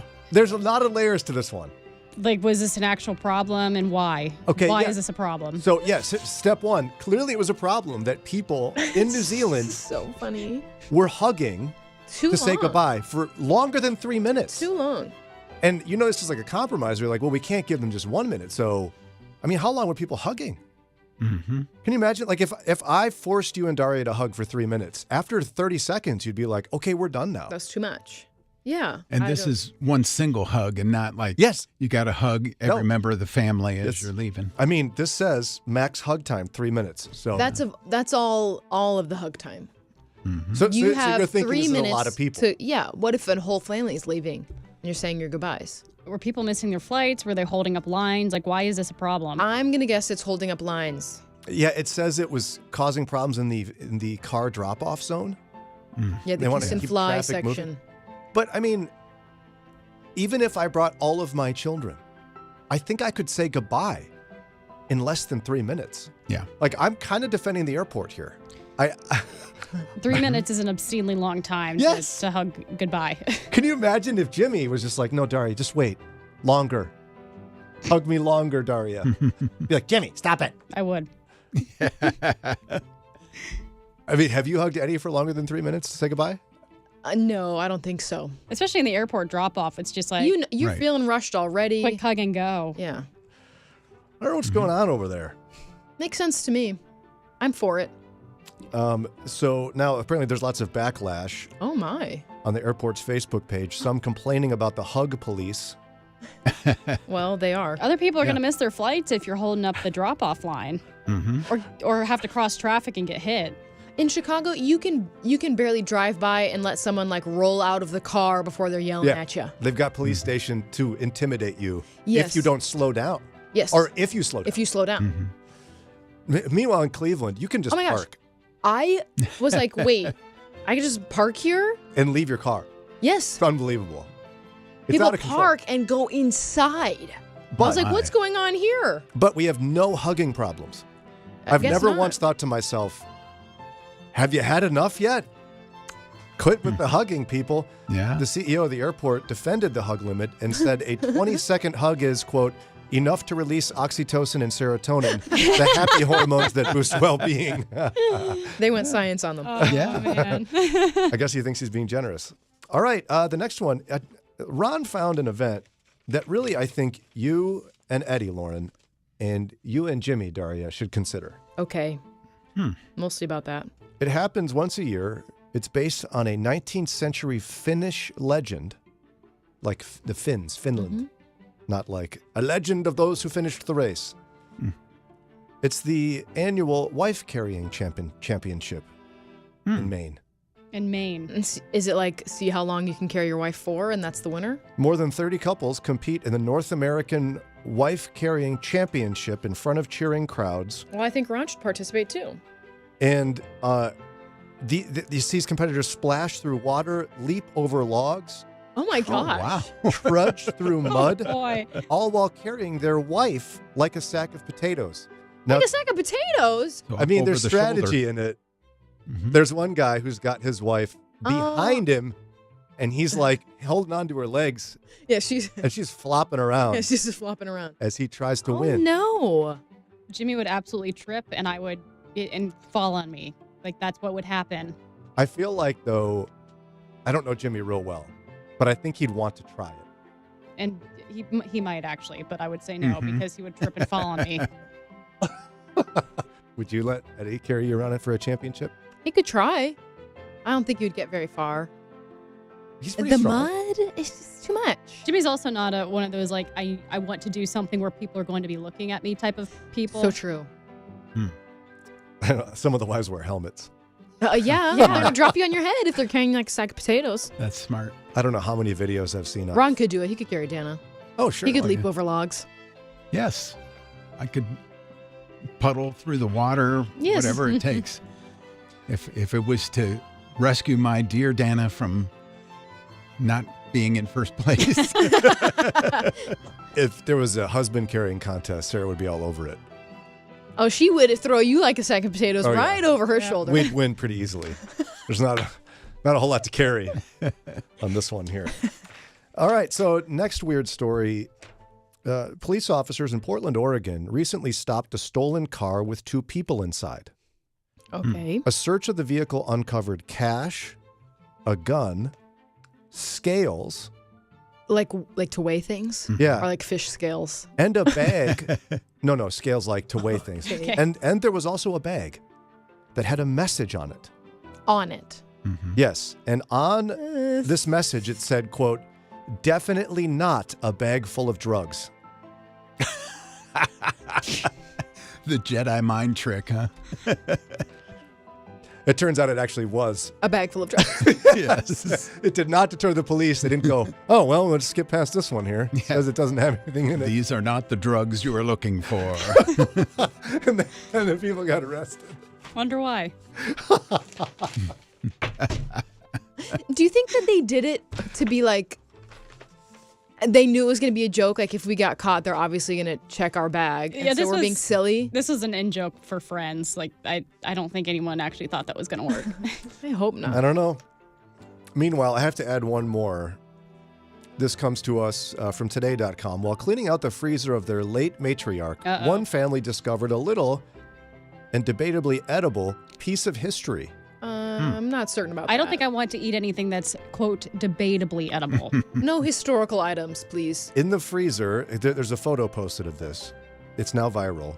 Shows a normal-looking biscuit sitting below a piece of paper that reads, quote, "Biscuit made by Mrs. Dora L. Chambers in August 1940. No.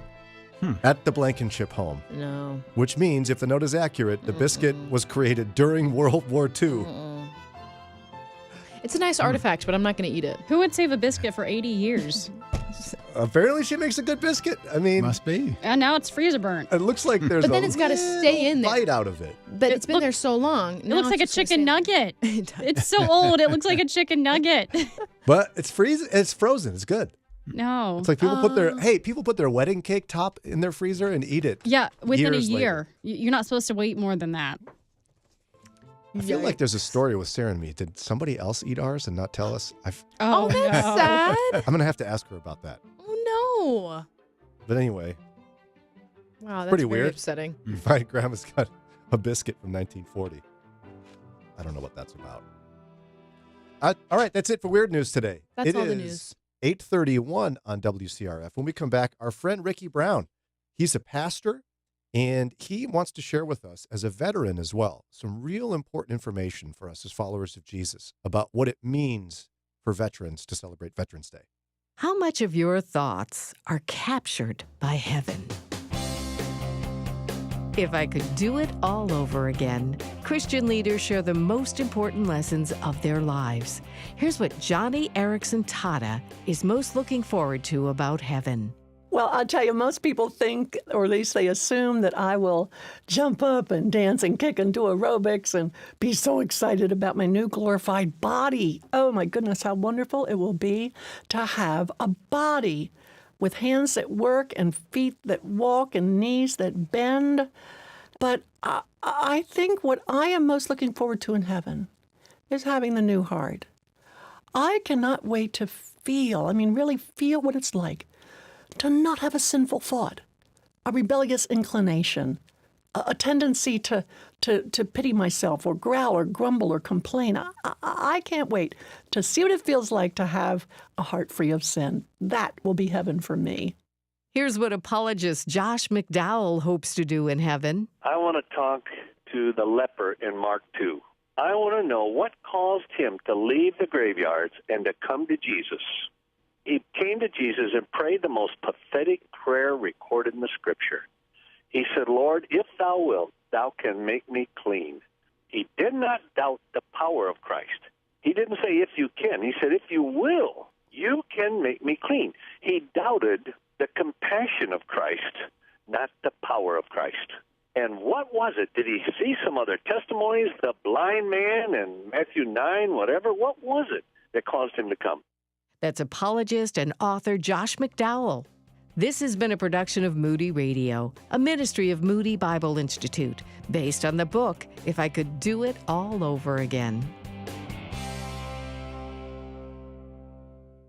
The current situation in Cuba is desperate. No medicine, no food. They don't have power. The internet is not working. That's TWR's Anabel Torrealba. When it's that hard, you lose hope because it's not just one day, it's every day. And many are fleeing Cuba. Even pastors are leaving, and the churches are in need of people to bring the word of God. That's why Trans World Radio, TWR, is so vital for Cuba right now. These people, they gather together around a radio, sometimes a whole community, and can get the message of hope.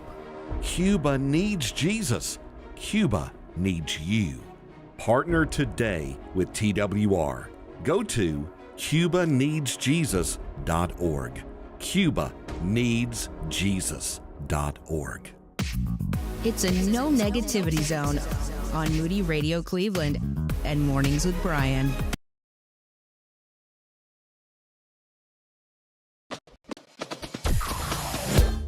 Mornings with Brian. Moody Radio Cleveland. 103.3 at 6 to 9 a.m.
That's Mercy Me. It's 8:38 on Moody Radio Cleveland, and we can't wait to see you on Thursday, December 5th at Grace Church in Middleburg Heights for Christmas with Rebecca St. James, sponsored by Compassion International and Christian Healthcare Ministries. Ron and I are working on our duet of Baby It's Cold Outside. But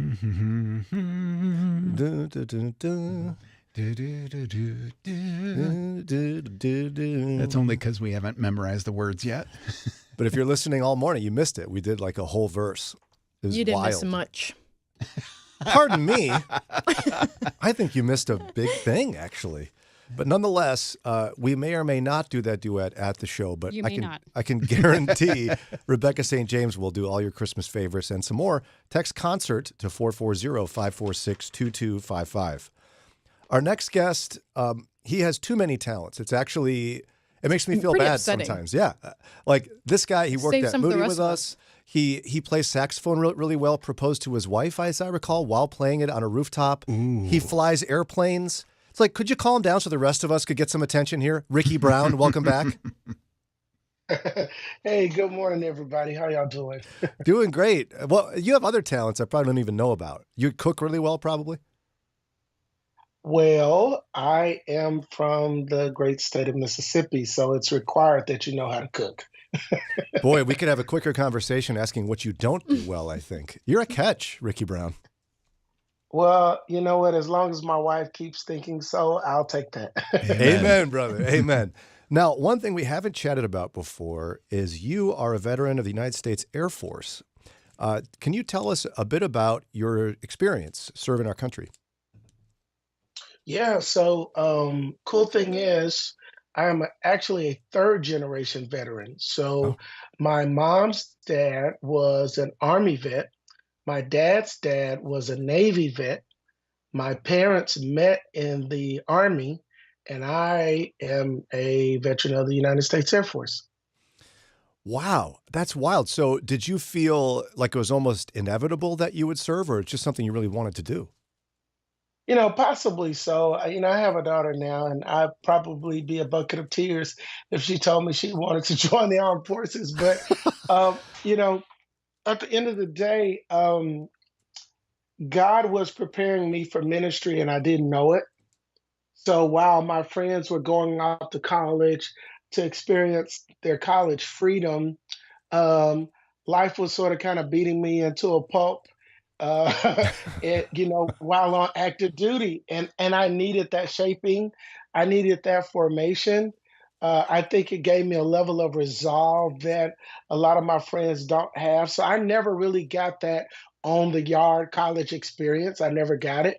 I joined the Air Force right after high school, and to be honest, Brian, I don't know if I would have stewarded that well. You know, Yeah. I have visited homecoming, and there are a lot of things that stand in opposition to the call of Christ at homecoming. So I don't know if I would have, I don't know if I would have made it. I'll just be honest with you. So the Lord had me serving in Operation Northern Watch in Turkey and Operation Enduring Freedom in Qatar. And he was definitely shaping my heart for ministry for sure. Can you tell us a little bit about your role in the United States Air Force? Yes. So my role was in a career field called services. So when I say that God was preparing me to serve in ministry, I'm serious. I actually had a very high score on the ASVAB, and so I wanted to do something like medical or something that I could get a job with once I got out. But recruiters tend to talk slick, if you will, and if they're, and if their mouths are moving, there may be a chance that what they're saying is not true. If you're a recruiter, please prove me wrong by doing what you say you're going to do. And they get certain credits for putting people in certain career fields that are hard to staff, right? So what they told me was, don't pick your job before you leave. You're going to the gateway of the Air Force, and you're going to have so many other options there. So I ended up in services because that's actually the opposite, right? So in services, we did food service, lodging, fitness, readiness, and even mortuary affairs. You don't do all of them at once, but before I got out, I had done all 5 of those areas. Oh, wow. How many years did you serve doing that? I served 4 years, and when they hit the World Trade Center, the President of the United States voluntold us to do some more time because of stop loss. Okay, so because of stop loss, I ended up doing another 7 months because we were in a contingency time in our country. Wow. Well, I'm sure you've heard it before, but thank you so much for your service to our country. We are certainly grateful for that. As a takeaway now, as a veteran of the United States military, what are some of the things people don't understand, you think, about what it means to serve? So it is not a job, it's a way of life. I think that's the biggest thing. And, before you serve, you need to consider that it's not a position. It is literally a way of life.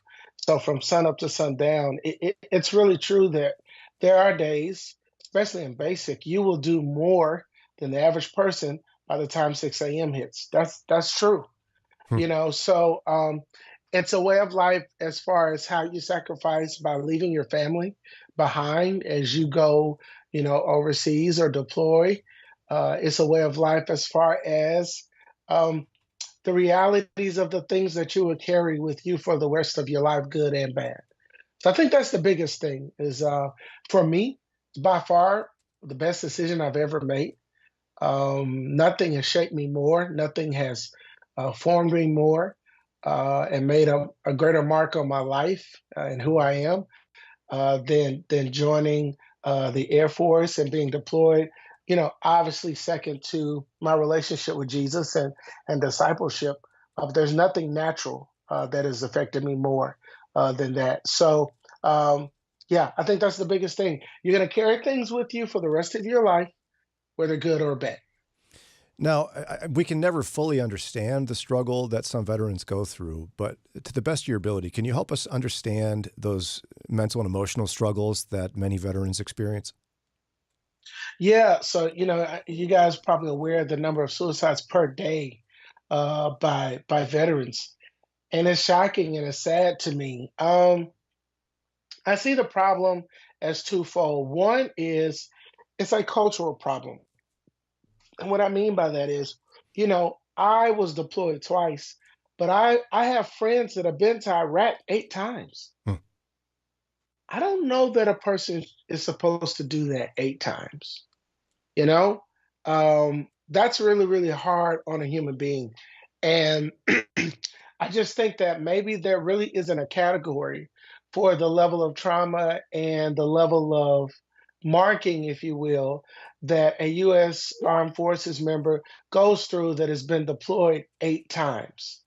Okay, there's nothing else like that, right? And so I just think that it is probably underestimated the level of trauma that is. I was ministering to a guy in my church, and he sleeps in a recliner because he's afraid to lay down. So he has to have his head up, okay? And he was in a pretty gory situation, and so that's why he wants to have his head up. Wow. And he doesn't want to lay down in a bed. And sometimes his wife told me sometimes he takes 2 and 3 hour showers trying to wash off things that aren't there anymore. So I just think that people don't have a category for that kind of impact on the human heart and the human soul and the human mind. And so now that's part one. Part two is, and I'm very passionate about this. We have got to push legislation and our government officials to do a better job at taking care of veterans that have been marked for life. We've got to do it. Yeah. There are associations and companies that literally make a living by holding the VA to their word. So it's not enough that you've got all your paperwork in order. You've got to have certain buzzwords in your applications to get benefits and things like that. And if not, they automatically reject it the first time just to see if you really want it. And then there are companies, myself included, I tried my best to get some things that were due to me. And I've been out of the Air Force, Lord, 21 years. Never was able to get the benefits that were promised to me. And then finally, I had a basically a principle, right?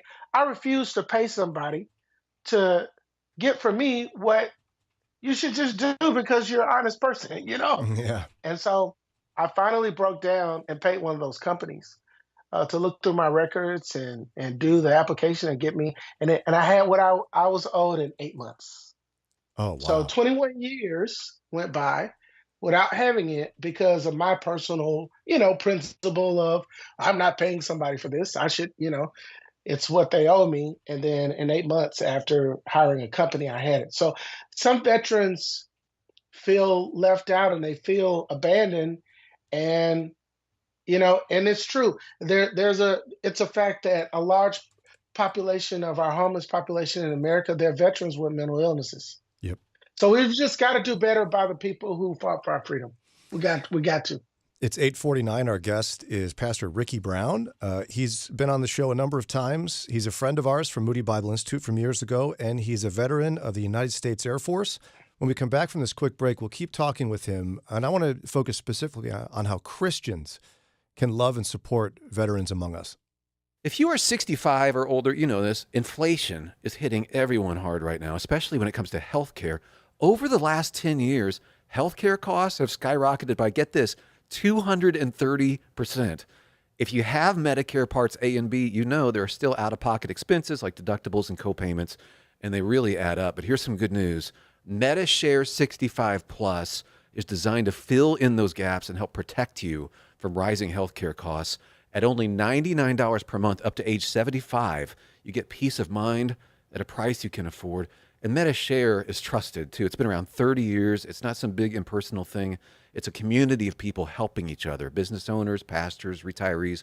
People love it. MediShare 65 Plus just makes sense. To learn more, give them a call. They're great to talk to. They'll offer to pray with you each time you call, too. Call now, 833-59-SHARE. That's 833-59-SHARE, 833-59-SHARE. Moody Radio is thankful for Kingdom Story Company, the creators of Jesus Revolution, now releasing the best Christmas pageant ever.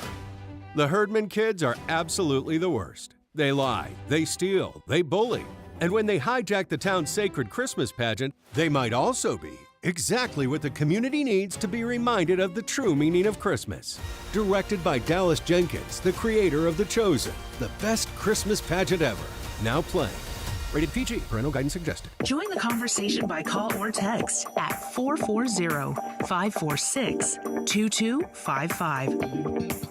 It's Mornings with Brian on Moody Radio Cleveland. 8:51. We have with us today Pastor and United States Air Force veteran Ricky Brown. And he's also an author of a book called The 5 Hazardous Attitudes. Check it out for sure. We'll get you connected in a few minutes here. And I really appreciate your honesty, Pastor, about how to care for veterans as a society and how much better we can do. Talk to the Christians listening. What do you think Christians can do to appropriately value veterans among us? Well, if you're civically engaged, absolutely support elected officials and legislation that wants to, do right by the members and veterans of armed forces. But in addition to that, on the local level, you have the USO. My church, as a matter of fact, just yesterday, we had a table out in the gathering area just supporting the USO and people giving and signing up for that. Then you have the VFW, the Veterans Foreign War Organization. There are local organizations and chapters where you can tap in and begin to understand how to best support them. But I think relationship is the key, right? If you talk to a veteran community leader that's either connected to the USO, the local VFW, that's probably all you need. And from there, you'll be connected to everyone. And then just begin to find out what the needs are.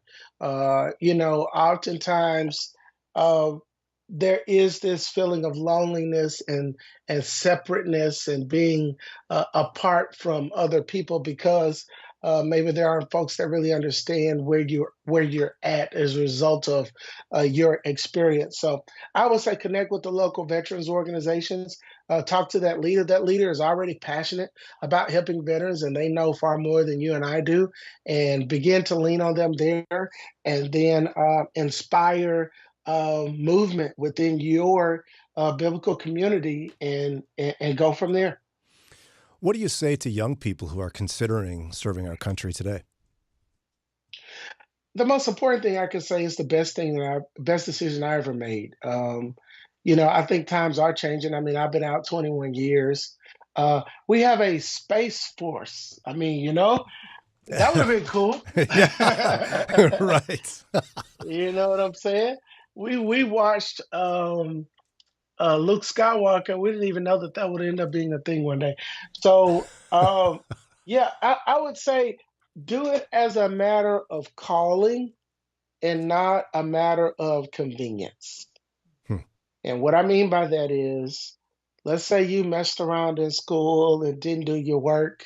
You don't have any money for college. I'm talking about me. And you join the United States Armed Forces because of the GI Bill. It's probably not a good idea to join. Now, even though, yes, that is why I joined, God's providence and God's hand was all over that. But if you feel like, my mom and dad, they both felt like, hey, if I don't join the Army, I'm going to miss out on an important part of my life. And they met each other there. And they've been married, over 45 years now, 47 years now. So, yeah, God has been good to them. God's been good to me. But make sure you feel a strong calling toward it, and not just, for the benefits, because as you've heard me say already, you may even have to fight for those once you get out.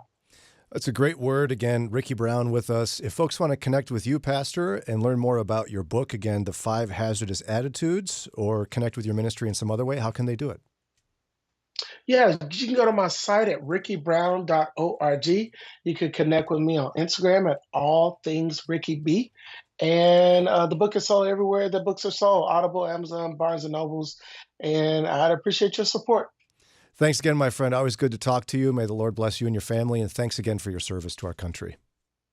Absolutely. God bless you guys. You bet. It's 8:55 on Moody Radio.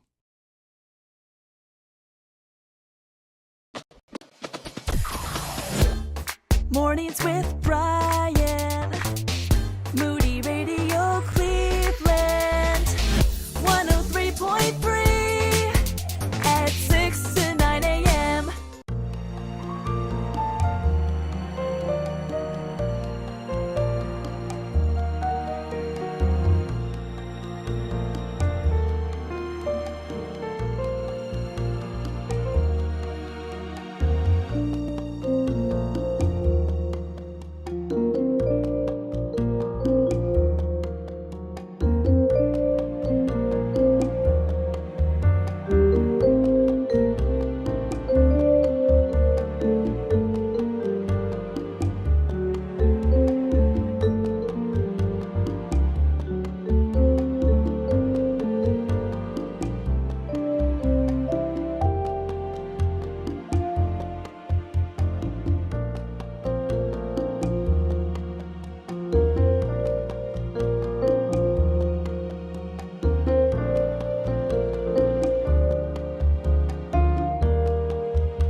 righty, this is Mornings with Brian on WCRF. Just a few minutes left, but enough time to remind you. Rebecca St. James is coming to town. Hey, it's cold outside. We'll be the warm-up act. Don't quit your day jobs. Maybe we won't be, but nonetheless, Ron and Lauren and I will be there with a whole bunch of different people. With bells on. Yes, probably ugly sweaters. You want to join us? The VIP seats are almost gone, and general admission's going very quickly. Time is running short. The concert's December 5th at Grace Church in Middleburg Heights. It's sponsored by Compassion International and Christian Healthcare Ministries. To get your ticket, text CONCERT to 440-546-22.